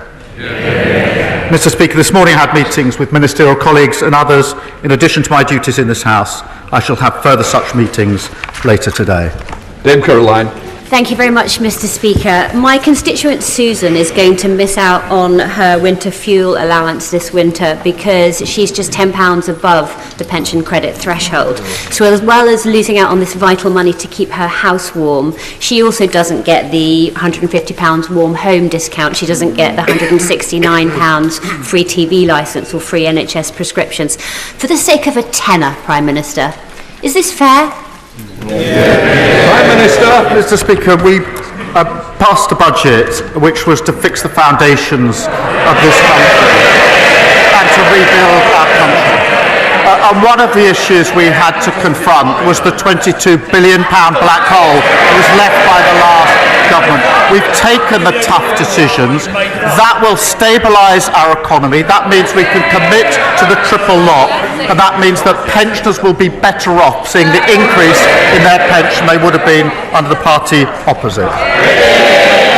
Jacob Collier. Thank you, Mr. Speaker. Every week I meet hard-working families in Burton and New Toxteth who are juggling raising their children and their family finances when they hear the party opposite and its new leader say that maternity pay has gone too far.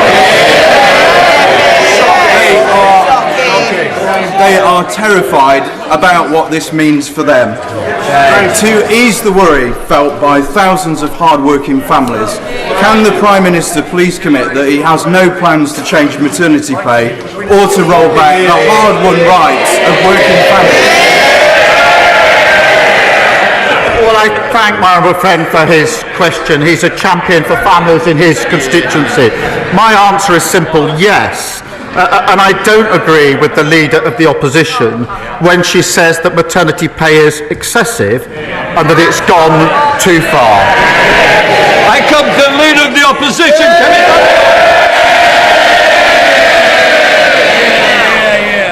Mr. Speaker, can I thank the Prime Minister for his almost warm welcome? And can I also echo the comments that he has made? It is an immense privilege and the honour of my life to lead the Conservative Party. And I look forward to joining him at the Cenotaph this Remembrance Sunday. As Leader of His Majesty's Opposition, I will be taking a different approach to the last opposition by being a constructive opposition. And so I would like to start by congratulating President-elect Trump on his impressive victory this morning. The Prime Minister and the Foreign Secretary met him in September. Did the Foreign Secretary take that opportunity to apologise for making derogatory and scatological references, including, and I quote, Trump is not only a woman-hating, neo-Nazi sympathising sociopath, he is also a profound threat to the international order. And if he did not apologise, will the Prime Minister do so now on his behalf? Mr. Speaker, there will be many issues on which the Leader of the Opposition and I disagree, but there will be issues that do unite this House on national security and Ukraine, and I do look forward to working closely with her on that, and I will provide her with the information that she needs to discharge her duties. That's the right thing for the country, and it's far more important than party politics. And the Foreign Secretary and I did meet President-elect Trump just a few weeks ago for dinner for about a couple of hours, and we discussed a number of issues of global significance. It was a very constructive exercise. Mr. Speaker, the Prime Minister did not distance himself from the remarks made by the Foreign Secretary, and I'm very sure that President Trump will soon be calling to thank him for sending all of those North London Labour activists to campaign for his opponent. Given that most of his cabinet signed a motion to ban President Trump from addressing Parliament, will the Prime Minister show that he and his government can be more than student politicians by asking the Speaker to extend they show that they can be more than student politics? Order. Mr. Perkins, I don't need to anymore. Your voice curries, it's like mine, too loud. Thank you, Mr. Speaker. Will the Prime Minister show that he and his government can be more than student politicians by asking you, Mr. Speaker, to extend an invitation to President Trump to address Parliament on his next visit? Mr. Speaker, the Leader of the Opposition is giving a masterclass on student politics. But seriously, Mr. Speaker, we live in probably more volatile world than we've lived in for many decades. It is absolutely crucial that we have a strong relationship, that strong special relationship forged in difficult circumstances between the US and the UK. We will continue to work, as we have done in the 4 months in government, on issues of security, our economy and global conflict. Mr. Speaker, he does not answer the questions, just read the lines the officials have prepared for him. It doesn't sound like he wants to invite President-elect Trump to Parliament. He needs to look after the special relationship. The US is our single biggest trade partner. Given the risk of increased tariffs on UK exports, which threaten our manufacturing sector, will the Prime Minister commit now to continue the negotiations on our free trade agreement with the US, which the Biden administration cancelled when they came into office? Prime Minister. Mr. Speaker, of course we will discuss issues of our economy with the President-elect, as we already have done. Economy, security and global conflict are issues of real significance that ought to unite this House. But when it comes to the economy, what we've done with our budget is to fix the foundations after 14 years. Return to economic stability of the £23 million black hole.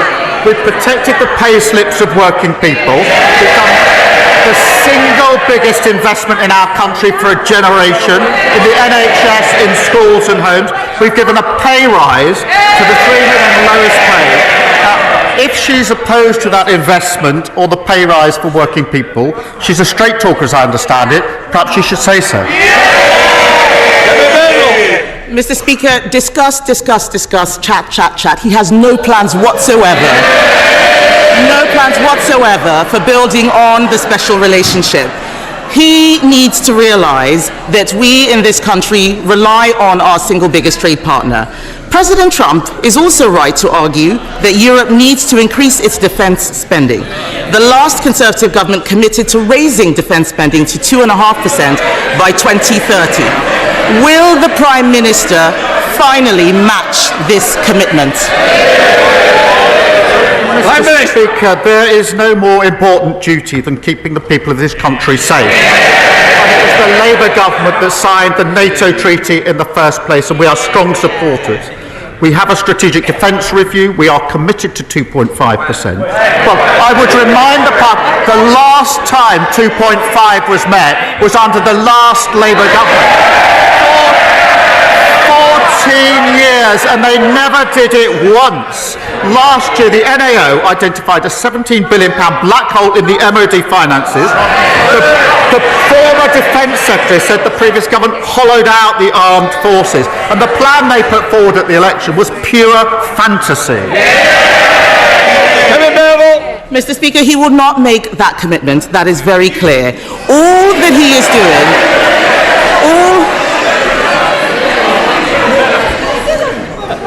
I'm going to hear the questions. If the people who don't want to hear it, they can leave now. Come on.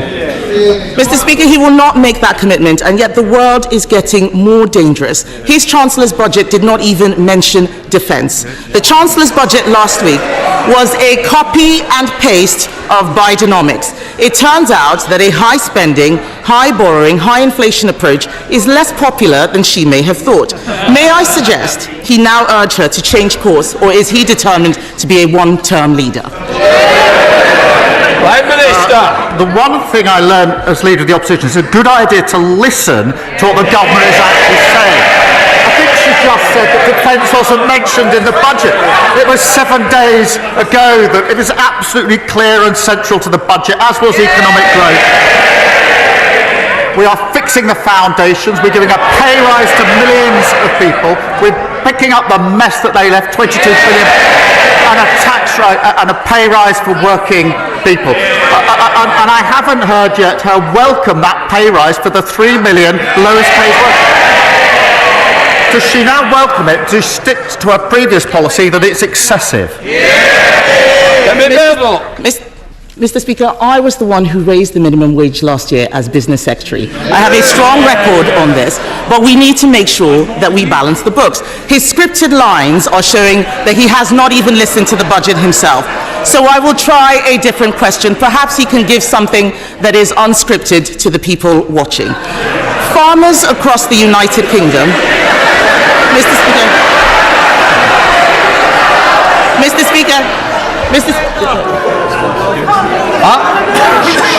Order! I don't need any help. Can I just say, if somebody wants to leave, I'll be helping them do that. I'm going to hear the question, and I certainly want to hear the answer as well. So please, let's have some courtesy.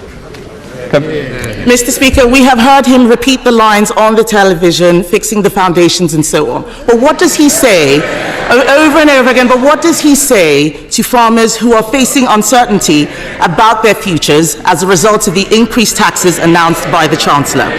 I am very clear that we would reverse Labour's cruel family farms tax.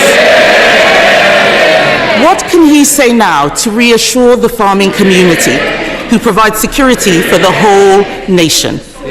Prime Minister. I'm happy to help the Leader of the Opposition. If she's going to complain about scripted answers, it's probably best not to read that from a script. What I will say about farmers is this: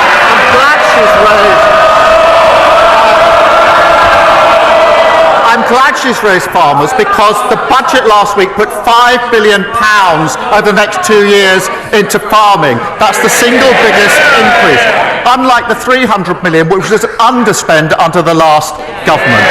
And when it comes to inheritance, the vast majority of farmers will be unaffected, as she well knows, as they well know. But that budget was about fixing the foundations,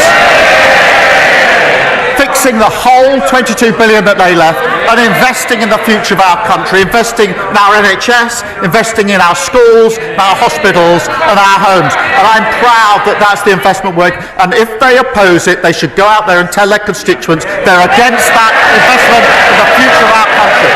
That's the difference. A Labour government taking us forward. They're stuck in the past. Thank you, Mr. Speaker. I'm going to hear Matthew Patrick. Mr. Speaker, Emily left her ex, but the abuse did not stop. He stayed in their home, cancelled the mortgage contributions and destroyed her credit score. Now she cannot even take out a mobile phone contract.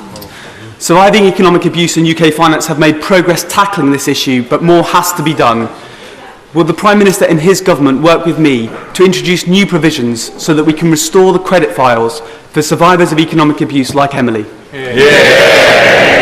Well, I thank my honourable friend for raising this really important issue, because economic abuse has a devastating impact on victims, leaving them vulnerable and isolated.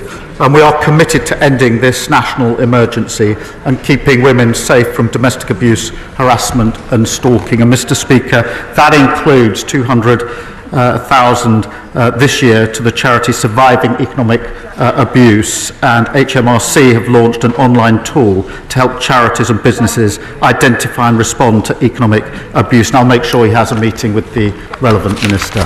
Leader of the Liberal Democrats, Sir Ed Davey. Can I join the Prime Minister in his comments about Remembrance Sunday? We must always remember the brave British men and women who gave their lives for our country. And can I join him in welcoming the Conservative leader to her place? And can I congratulate her on becoming the first black leader of a UK-wide party, a major and historic achievement? Mr. Speaker, President-elect Trump praised Vladimir Putin's invasion of Ukraine, and I quote, he called it genius. He also said he would encourage Russia to do whatever the hell they want to NATO allies.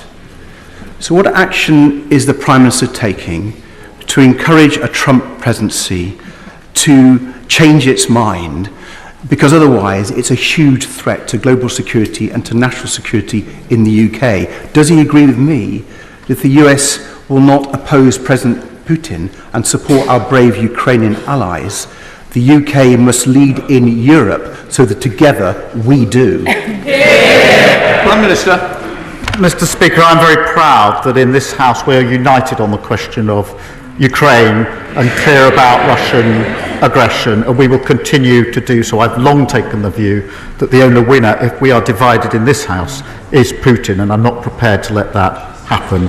Our relationship with the US is a strong relationship forged in very difficult circumstances historically. It remains as strong today as it was when it was first forged, and I look forward to working with President-elect Trump to ensure that relationship stays the special relationship.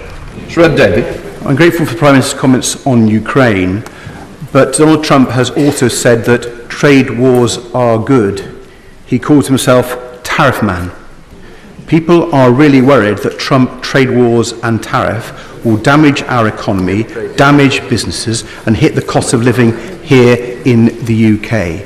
So, given this, does the Prime Minister recognise that it's more urgent than ever that we support our British economy by getting rid of the damaging trade barriers with Europe put in place by the Conservatives? Prime Minister.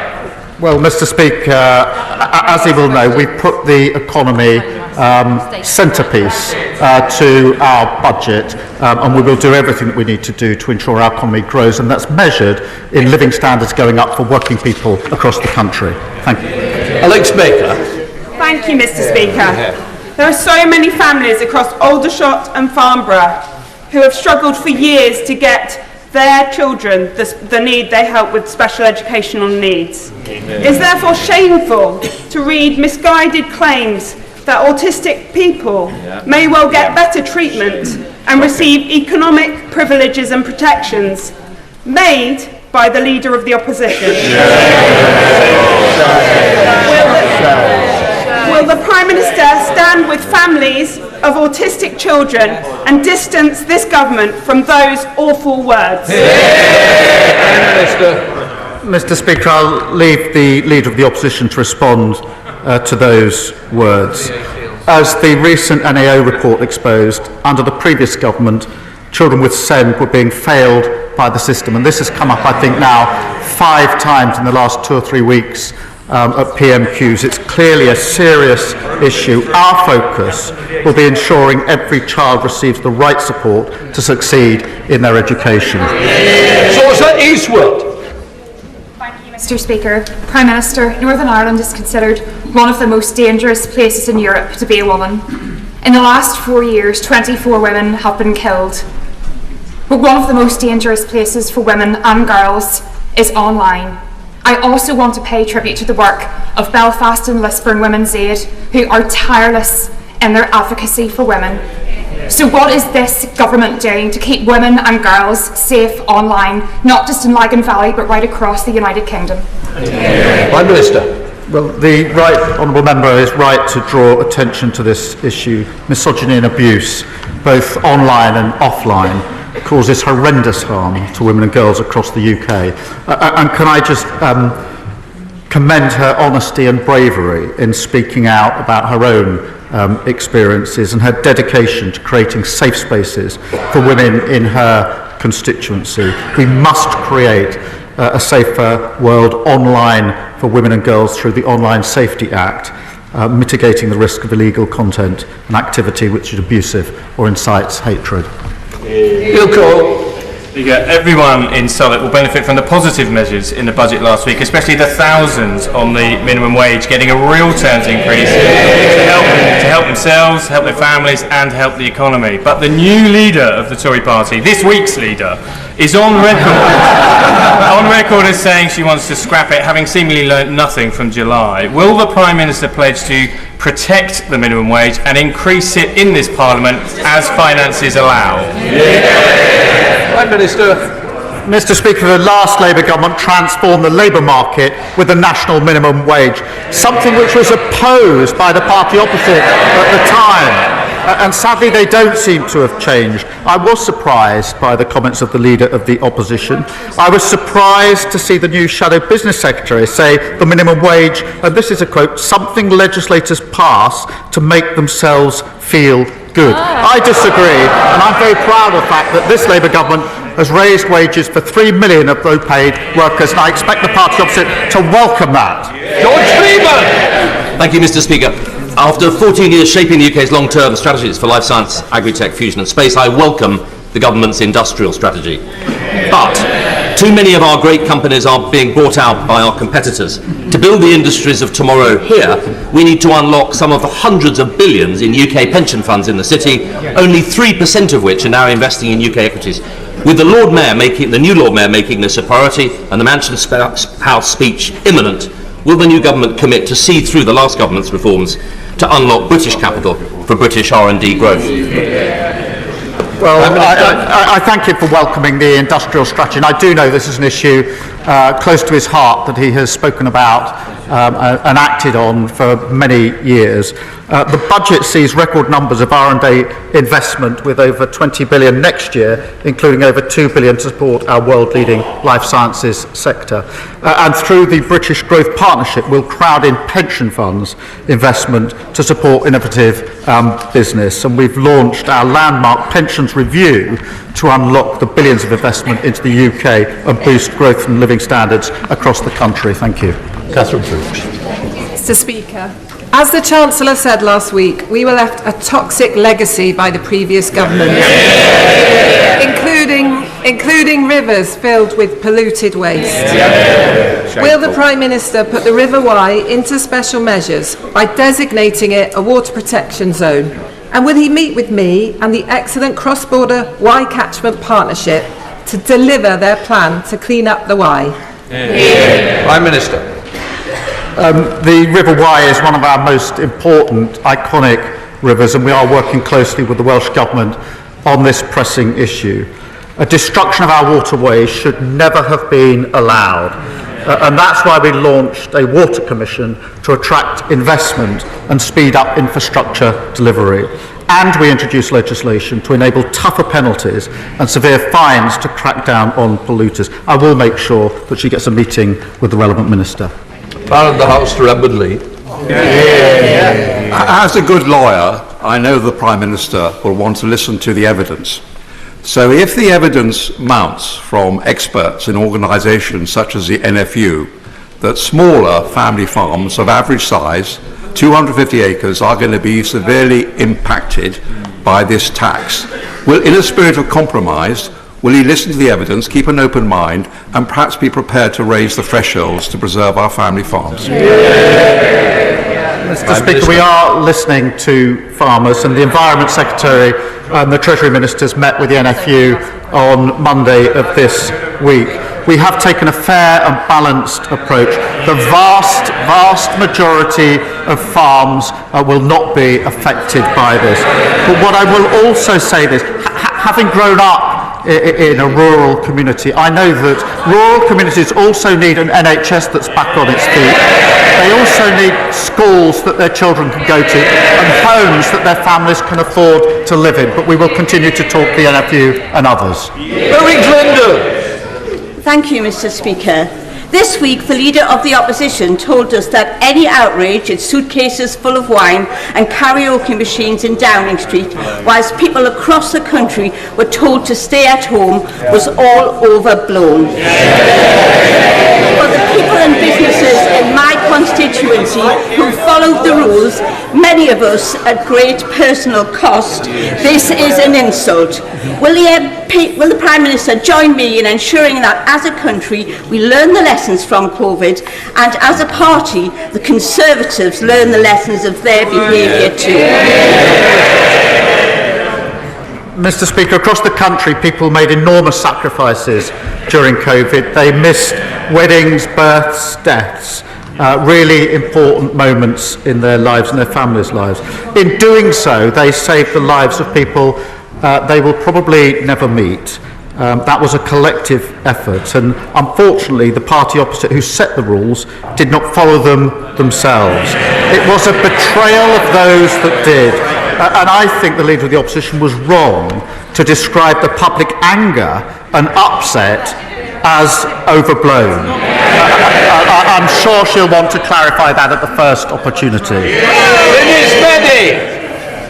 Cyfarwydd, Glan Horse Nursing Home is in my constituency in Ysmôn. Tell me that the budget changes mean a 10% increase in their cost. That's a staggering 127,500 extra in-year cost. Will the Prime Minister reconsider the rise in the employer's national insurance? Prime Minister. Mr. Speaker, what we did in the budget last week was to ensure that no one would face tax rises in their pay slip. We had to deal with the £22 billion black hole, but when we did so, we protected the smallest businesses and charities. We doubled the employment allowance to £10,500. That means that 40% of employers won't pay employers' NICs. Companies with 4 employees or less on a minimum wage will pay no employer NICs at all, and half of businesses that pay NICs will see no change or pay less after the budget. Thank you. Bill Brickle. Yeah, my constituents in Bolton West were pleased to hear last week's budget prioritise investment in public infrastructure, including important projects such as the electrification of the Wigan to Bolton railway line, which will deliver more reliable and greener journeys.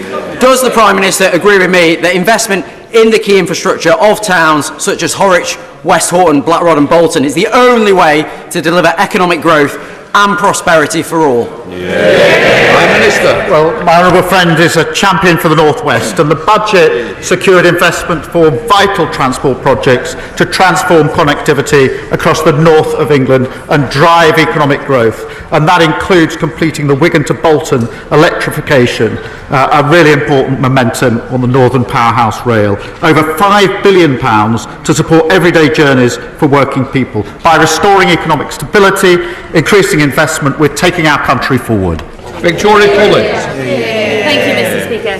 The Swan Youth Project in Berkhamsted is an incredible drop-in centre that intervenes to bring hope and a better future to teenagers like Lex and Megan who've been facing anxiety, depression and long mental health waiting lists, as well as families coping with SEND. They've already written to the Treasury saying that they're worried about getting the funds that they need as our communities face a tough winter and grants are depleting.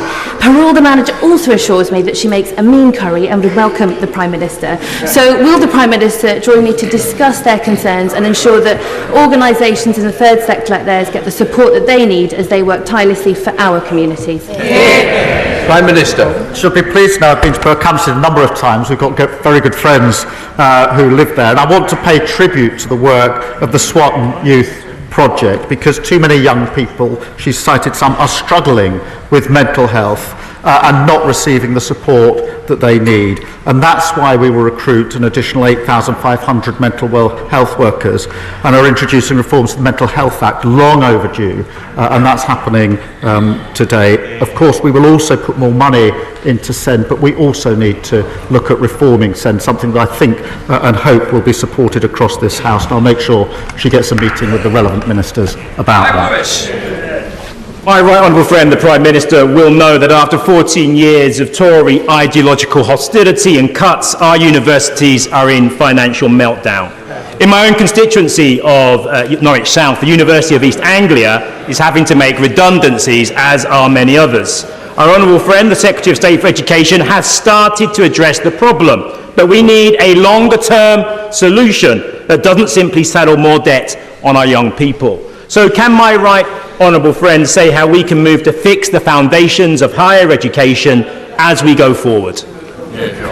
Prime Minister. I thank him for that question. He's right to raise higher education, because we inherited a sector facing severe financial challenges.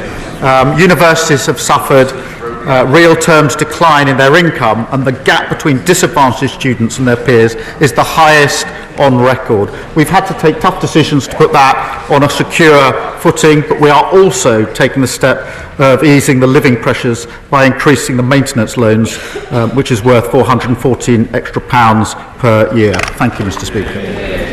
Alex Brooke. Hamilton, former sub-postmistress and constituent of North East Hampshire, has long been campaigning, along with Alan Bates, for compensation following the Horizon Post Office scandal. Can the Prime Minister give an exact time frame in which those who have been waiting over a decade might finally be compensated? I'm grateful to her for raising this important issue, because a commitment was made to properly compensate the victims of this scandal. Unfortunately, regrettably, having made that commitment, the party opposite, when in government, didn't allocate any money to that compensation. Her constituents will be pleased to know that we have changed the approach there. We've set out the compensation within the budget, a transparent budget, an accountable budget, and we'll make the payments just as soon as we can. Speaker, may I quickly echo the Prime Minister's sentiments to that other son of Lewis, though I wish I had woken up today in the Isle of Harris. My constituents there face long delays, cancellations and loss of service because of the SNP's incompetent handling of ferry procurement. In last week's budget, the Scottish Government received a record settlement. Can I urge the Prime Minister to tell Scottish ministers to use that to improve public service in Scotland, to invest in the NHS in Hill and Year, to build schools in places like Barra, and to finally fix the ferry fiasco? Prime Minister.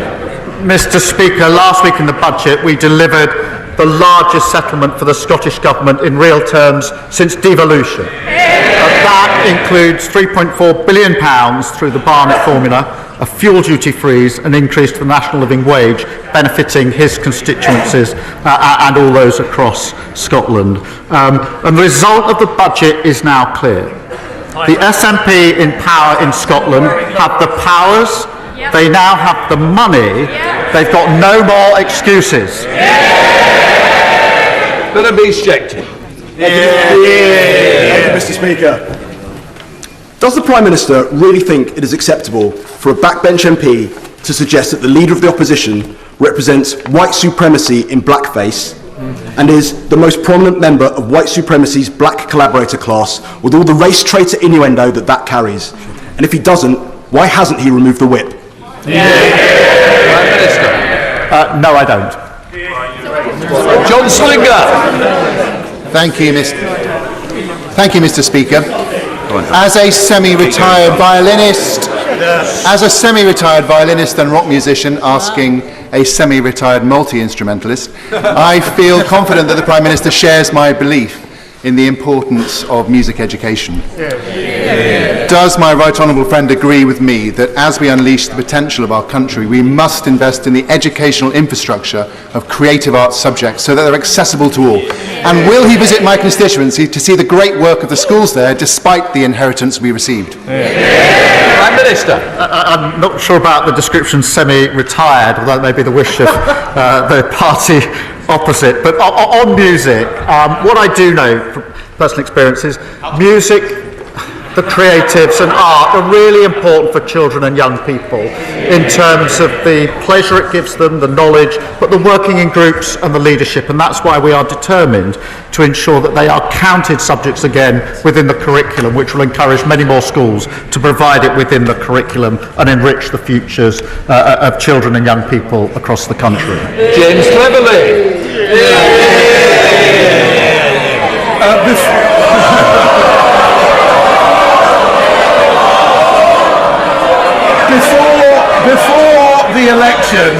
Before the election, he claimed that he would not put up national insurance contributions. He put it up. Before the election, he claimed he would scrap tuition fees. He put it up. Before the election, he said he would not tax family farms. He's taxing family farms. Will he address his party's growing reputation for dishonesty by making good on his commitment to close the Wethersfield Asylum Accommodation Centre in my constituency? Mr. Speaker, we are keeping the promises we made in our manifesto. His problem is he can't add up. If he could add up, he might be down here rather than up there, and we'll take up the issue of his constituency. Douglas McAllister. Thank you, Mr. Speaker. Monday of this week marked the 7-year anniversary of my constituent Jagtar Singh Johal's arbitrary detention in India. Can the Prime Minister assure me that he and his government will do all they can to secure his immediate release and bring him home? Yes, we're absolutely committed to pushing the Government of India on this really important case. And the Foreign Secretary has raised it and will continue to do so, and we'll make sure that we speak to him as we do. Right, that completes Prime Minister's questions.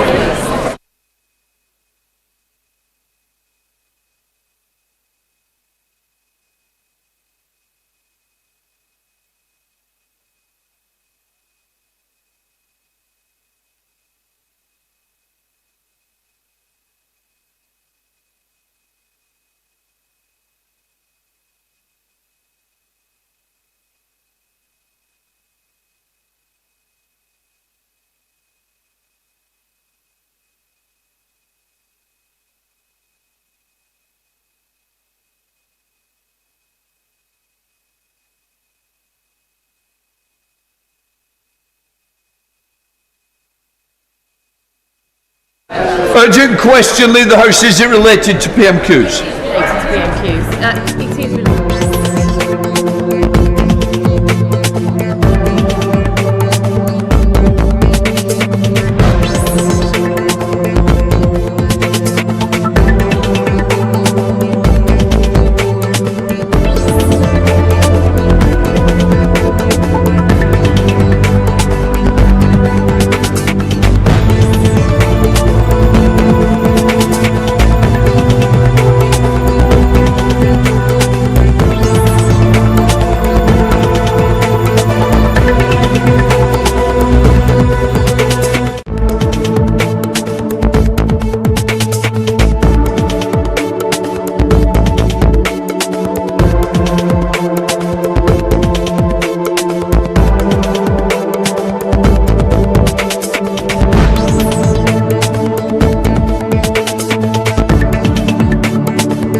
Costing the taxpayer billions in support.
الفوز دائما للمؤمنين بإحدى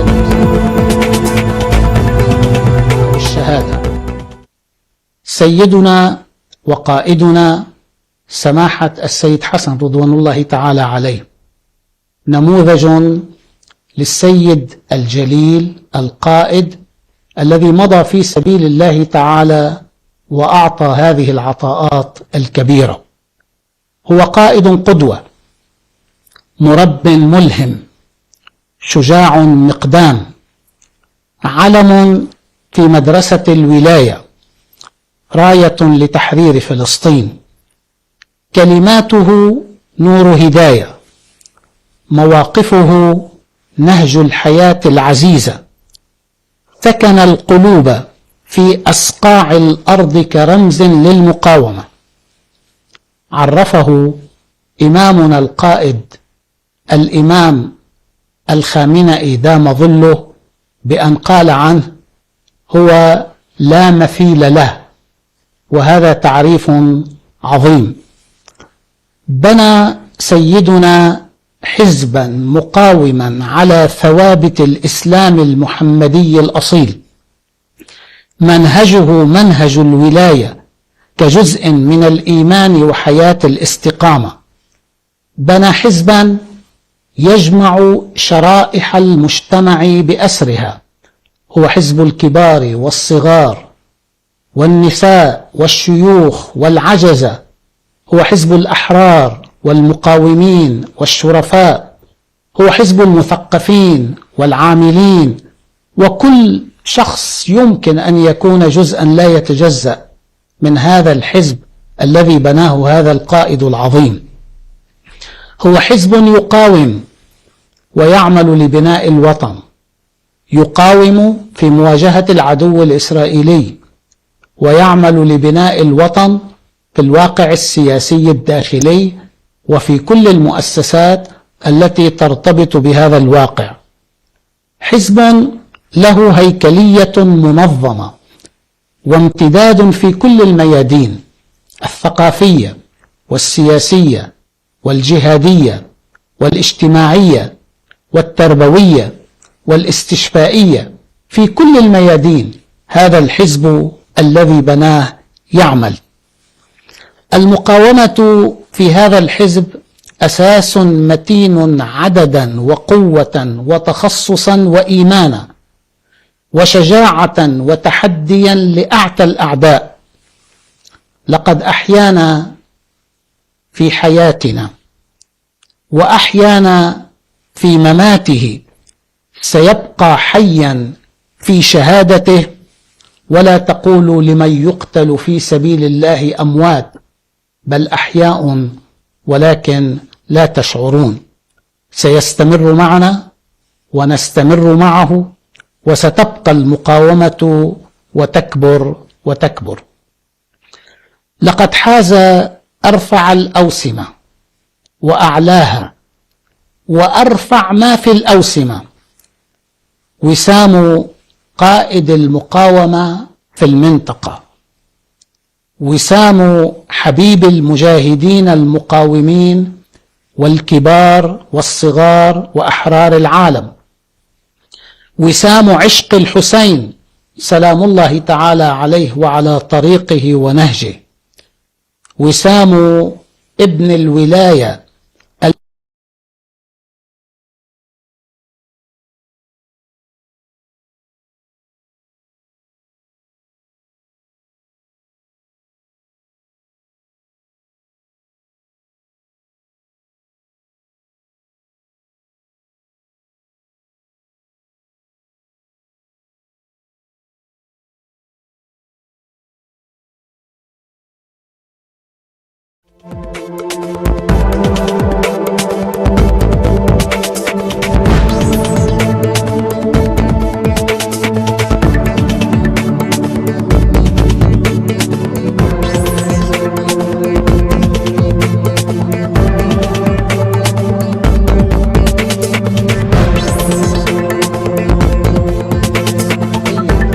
هاشم صفي الدين القائد الكبير، وهو رفيق دربك واليد اليمنى التي كانت إلى جانبك، والحاج عماد مغني قائد الانتصارين، والسيد مصطفى بدر الدين، والسيد فؤاد شكر، والحاج إبراهيم عقيل، والحاج علي كركي، والحاج حسان اللئيس، الشيخ راغب والشيخ نبيل، وكل القادة والمجاهدين والشهداء. هؤلاء جميعا إخوتك وأبناؤك وأحبتك، في ذكراك نرسل لهم التحايا ونسأل الله تعالى لهم جميعا، وأنت على رأسهم علو المقام والدرجات. سأتحدث عن 3 أمور. أولا، ما هو توصيف الواقع الذي نعيش فيه؟ نحن أمام حرب إسرائيلية عدوانية على لبنان بدأت منذ شهر و10 أيام تقريبا. كانت بعد حرب الإسناد التي نشأت بعد طوفان الأقصى الذي أوجد مسارا منذ سنة يختلف تماما عن الواقع الذي كانت فيه المنطقة وكان فيه الكيان الإسرائيلي. في حرب الإسناد عمل كل المحبين لفلسطين والمؤمنين بتحريرها أن يكونوا جنبا إلى جنب مع التي أعطت في غزة أكثر من 43,000 شهيد وأكثر من 100,000 جريح، مع كل الدمار والخراب والإجرام الذي ارتكب بحقها، ولكنها عصية واقفة ثابتة جامدة وستنتصر إن شاء الله تعالى. وأحيي كل جبهات المقاومة من اليمن إلى العراق إلى لبنان، وأيضا على رأس هؤلاء جميعا الدعم الكبير للجمهورية الإسلامية المباركة والحرس الثوري الإسلامي الذين قدموا في سبيل نصرة فلسطين، وهؤلاء عظماء في عطاءاتهم وسيسجل التاريخ. إذا نحن الآن وصلنا إلى حرب إسرائيلية عدوانية على لبنان منذ شهر و10 أيام. لم يعد مهما كيف بدأت الحرب وما هي الذرائع التي سببتها. المهم أننا أمام عدوان إسرائيلي. ماذا يقول عنه نتنياهو؟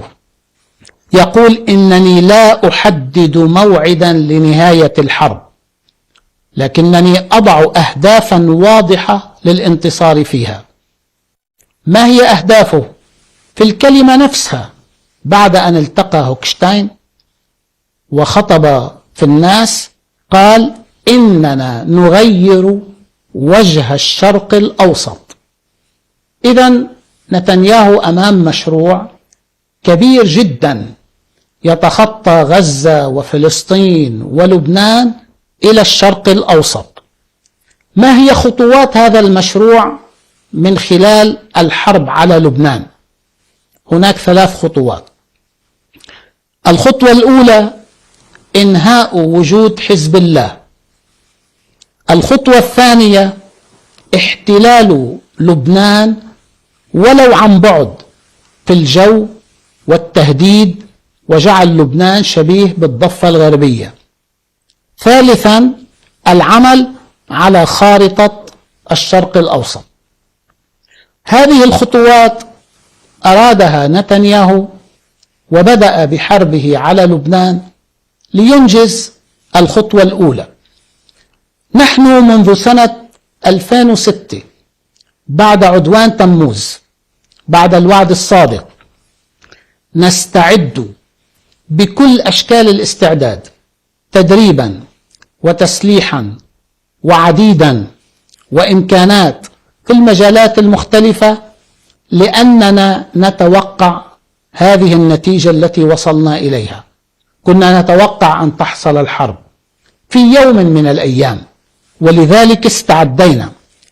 نحن الآن في حالة دفاعية لمواجهة هذا العدوان والأهداف التوسعية التي أرادها. توقع العدو أن ينهي المرحلة الأولى، يعني إنهاء حزب الله، بعملية البيجر واللاسلكي واغتيال القيادات، وعلى رأسهم سماحة الأمين العام السيد حسن نصر الله رضوان الله تعالى عليه. وهذا ما يمكن أن يسهل عليه أن يجتاح لبنان، ولذلك أحضر 5 فرق على الحدود مؤلفة من 65,000 من الجنود والضباط، على قاعدة أن يدخلوا إلى لبنان بعد أن فقد لبنان بحسب اعتقاده قيادة المقاومة وارتبك بهذا العمل الكبير على المستوى الأمني. هو لم يلتفت ولم يعرف أنه يواجه حزبا ويواجه مقاومة لديها 3 عوامل قوة أساسية. هذه لازم يحطها براسه، 3 عوامل قوة أساسية.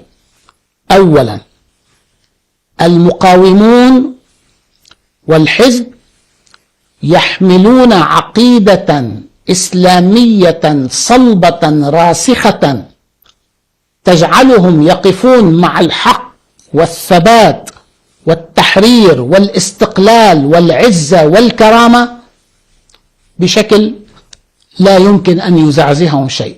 هي العقيدة الموجودة. ثانيا، المقاومون في هذا الحزب أعاروا جماجمهم لله، ما فارق معهم شيء، لا يبحثون عن الدنيا، يعرفون أن نجاحهم في الدنيا قبل الآخرة أن يكونوا مقاومين في مواجهة الاحتلال. كل المقاومين عندنا هم استشهاديون. هلأ في خلل وخطأ موجود عند الكثيرين، يعتبرون أن الاستشهادي يريد الذهاب إلى الموت. لا يا أخي، الاستشهادي هو الذي لا يهاب الموت ولا يخاف الموت، هذا هو الاستشهادي. لذلك اليوم المرابطين على الحدود، هل تراهم يكشفون صدورهم من أجل أن يقتلهم الإسرائيلي حتى يذهبوا إلى الله تعالى؟ لا أبدا، هم يقتلون ويقاتلون ويصمدون ويحرصون على إيقاع الخسائر وأن يبقوا على قيد الحياة. إذن كيف يكونون استشهاديين؟ هم لا يهابون ولا يخافون، يتمنون على الله تعالى أن يأتي أجلهم وهم في الميدان وهم في المعركة. هذا هو الاستشهادي. 3، عامل القوة الثالث هو الاستعدادات التي هيأناها من إمكانات وسلاح وقدرات وتدريب، وبالتالي أصبحنا أمام 3 عوامل قوة تعطي مقومات الحياة العزيزة. طيب بالمقابل الإسرائيلي شو عوامل القوة اللي موجودة عنده؟ عنده 3 عوامل قوة. 1، الإبادة وقتل المدنيين والظلم والاحتلال والتصرف بوحشية، وهذا عم نشوفه بغزة وعم نشوفه بلبنان. 2، لديه قدرة جوية استثنائية، وبالتالي هو يتحكم بالجو ومعه شبكة الاتصالات أيضا، وهذا يعطيه قوة مهمة، خاصة أن هذه القدرة مرتبطة أيضا بمدد لا نهاية له من قبل أمريكا الشيطان الأكبر، الذي يعطي الإسرائيلي كل ما يريد بعشرات المليارات من التسلح والإمكانات والدعم، فضلا عن حضور السفن وحضور الطائرات وحضور الخبرات وحضور كل شيء من قبل أمريكا لمصلحة إسرائيل. عامل القوة الثالث هو إحضار 5 فرق على الحدود، بحيث أن هذا الجيش بهذا العديد يفترض أن يقدم نتيجة كبيرة جدا. لاحظنا أن عنصر القوة الذي ينتفع به هو الطائرات، أما العنصرين عنصر الجيش وعنصر القتل والإجرام فهما سلبيان تماما، لأن الإجرام والإبادة هذا له انعكاسات على مستقبل الكيان الإسرائيلي، وأما الجيش شايفينه واقف على الحدود ما عم يقدر يقرب. قال كان عندهم فكرة أولية يريدون المناورة لمعرفة مدى التقدم، كذابين. واحد عنده 65,000 جايبهم بده يوصل على الليطاني، لكن وجد أن مستوى المواجهة كان كبيرا جدا وهو يخشى من الالتحام، ولذا اقتصر إلى الآن على هذه الجبهة الأمامية، وهو يعلن بأنه لم يعد لديه أهداف إضافية لأنه واجه مقاومة صلبة. هذا أولا. ثانيا، متى تتوقف هذه الحرب العدوانية؟ أنا لح لكم بوضوح كامل قناعتنا أن أمرا واحدا فقط هو الذي يوقف هذه الحرب العدوانية، وهو الميدان بقسميه: الحدود ومواجهة المقاومين للجيش الإسرائيلي على الحدود، والثاني هو الجبهة الداخلية وأن تصل إليها الصواريخ والطائرات حتى تدفع ثمنا حقيقيا وتعلم أن هذه الحرب ليست حربا قابلة لأن ينجح فيها الإسرائيلي. أطمئنكم بالنسبة للحدود يوجد لدينا عشرات الآلاف من المجاهدين المقاومين المدربين الذين يستطيعون المواجهة والثبات. طبعا مش عشرات الآلاف موجودين هلأ على الحدود، لكن في بدائل كثيرة، واللي موجود على الحدود هو اللي بيتحملوا الحدود. الإمكانات متوفرة سواء في المخازن أو أماكن التموضع، وكذلك بطرق متعددة.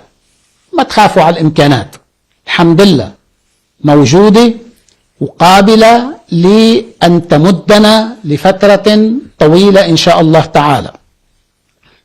الأمر الثاني بالنسبة للجبهة الداخلية، ستصرخ إسرائيل، ستصرخ من الصواريخ والطائرات، وبالتالي لا يوجد مكان في الكيان الإسرائيلي ممنوع على الطائرات أو الصواريخ.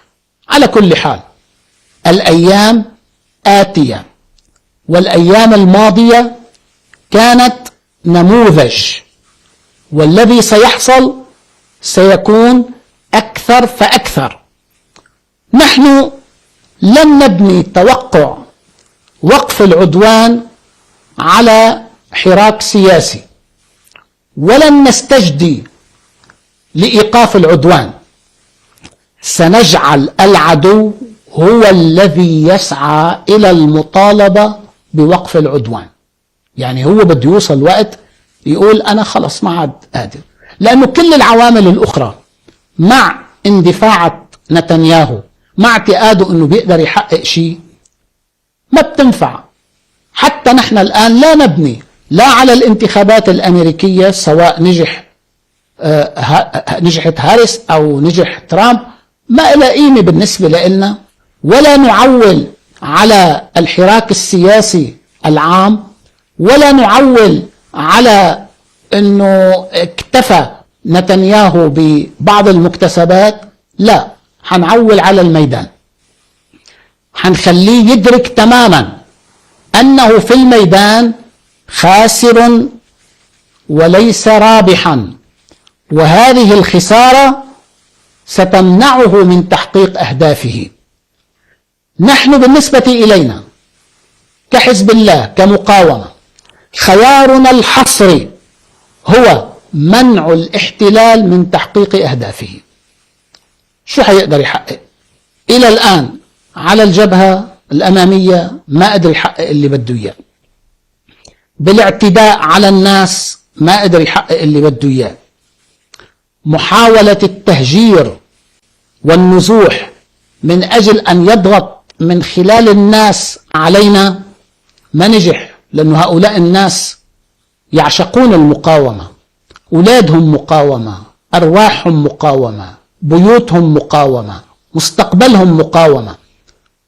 حاول أنه يعمل طيب للفتنة بين النازحين والمستقبلين، لا أبدا، ما حزر، لأن المستقبلين أيضا يدركون أن الخطر ليس على النازحين فقط، ليس على المقاومة فقط، الخطر على كل لبنان. ولذلك هذا التفاعل أنا بعتبره جزء لا يتجزأ من المقاومة. يعني النازح الآن في الموقع المقاوم، مستقبل النازح من الجمعيات والمؤسسات والطوائف والبلدات المختلفة والشخصيات، كلهم جماعة يساهمون في المقاومة، لأن هذا جزء من حماية الظهر أثناء المواجهة المباشرة مع العدو الإسرائيلي. قوة المقاومة، قلتوا لنا المقاومة قوية، يعني لما المقاومة بتكون قوية هذا بيعني أنه ما بتنصاب، ما بتنضرب، ما بتتأذى، ما بيتأذوا الناس، لا. المقاومة قوية ما بيعني أنه قوية يعني عندها سلاح مثل ما عند الإسرائيلي، ولا بعمره في مقاومة بالتاريخ كان عنده إمكانات تساوي إمكانات الدولة أو العدو أو الكيان أو المستبد أو المستعمر، أبدا. دائما كانت المقاومة إمكاناتها لا تقاس من حيث النسبة، لكن قوة المقاومة بقوة استمرارها رغم الفوارق في الإمكانات العسكرية. قوة المقاومة بقوة الإرادة والمواجهة، بهاي نحن أقوى. بعد ما حكينا عن هذا الوضع، ما هي النتيجة؟ وهو الأمر الثالث والأخير. ما هي النتيجة؟ النتيجة ليس في قاموسنا إلا الرأس المرفوع والانتصار للمقاومة. مع هؤلاء المقاومين الشرفاء الأبطال الذين سجدوا لله ولم يسجدوا لأحد على الإطلاق في هذا العالم، والاستشهاديون الذين باعوا جماجمهم وأنفسهم لله تعالى، لا يمكن إلا أن ينتصروا. هؤلاء سيبقوا في الميدان. 2. الثمن الغالي من الدماء والشهداء وصمود المقاومة والناس، هذا ثمن لابد من دفعه من أجل أن نصل إلى الانتصار. وتأكدوا على عظمته هو أقل من ثمن الاستسلام والخضوع، وهذا الاستسلام والخضوع مش عندنا، عند غيرنا، لكن نحن في هذا الاتجاه. ليس في قاموسنا إلا استمرار المقاومة، كبيرنا وصغيرنا. روحوا شوفوا لما بيعملوا مقابلات مع الأطفال يا أخي، أولاد صغار صبيان وبنات، اسمعوا المنطق اللي بيحكوه. والله هولي هن اللي راعبينه للإسرائيلي، إنه معقول ولد 6 سنين و7 سنين، بنت 5 سنين و10 سنين تحكي بالمقاومة وبالقوة والاستعداد والتحمل وسننتصر على إسرائيل. هذا يعني أن ما هو في داخلهم قوة لا يمكن أن تؤدي إلا إلى الانتصار. ليس في قاموسنا إلا الصبر والتحمل والبقاء في الميدان حتى النصر. لا يمكن أن نهزم، والحق معنا والأرض لنا والله معنا، إنا لننصر رسلنا والذين آمنوا في الحياة الدنيا ويوم يقوم الأشهاد. هذا وعد الله عز وجل. هلا البعض بيقول شو قصتكم انتم اوان بتربطوا حالكم بالله عز وجل؟ ما نحن مربوطين بالله عز وجل. ليش هلا نتنياهو بالمقابل هل يمكن ان يفوز؟ لا يمكن ان يفوز نتنياهو. ليه؟ لانه هو لما بيقول لهم نحن نريد النصر المطلق، مين انت حتى تعمل النصر المطلق؟ على مين معتمد؟ معتمد على اجرامك، على الاباده؟ هذا لا يصنع نصر مطلق.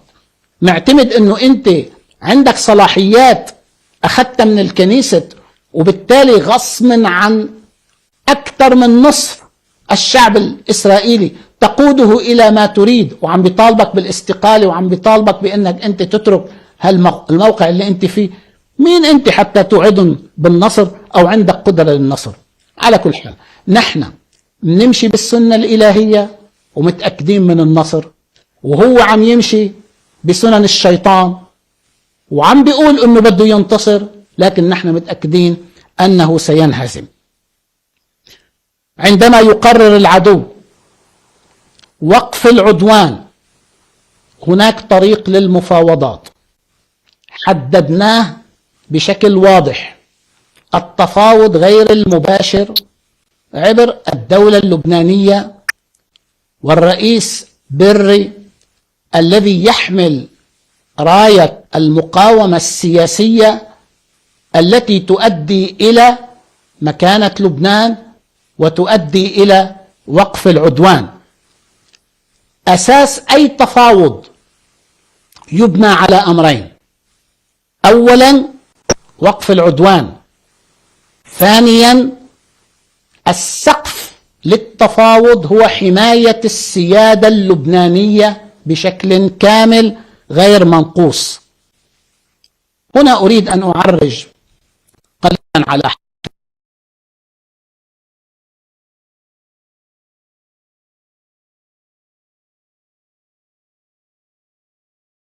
إساءة كبيرة للبنان، فيه انتهاك لسيادة لبنان، في علامات استفهام كثيرة.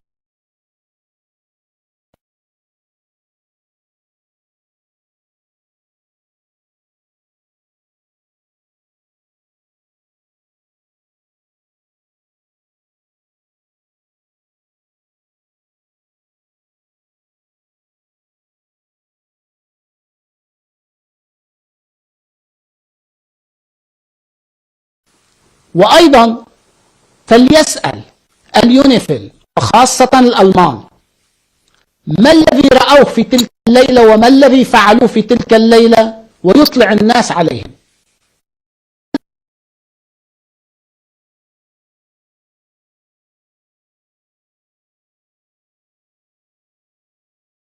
وأيضا ما هو يطلع الناس. أنا بحب لكم لبنان بموقع قوي، بمقاومته، بشعبه، بجيشه، لكنه يتألم.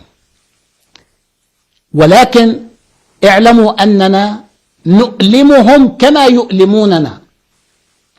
هلأ بتقلي أنه في فرق، نحن عم نتألم أكثر، صحيح، لأنه المقاومة عم تصنع مستقبل في سيادة، في استقلال أمام هذه المواجهة الخطرة.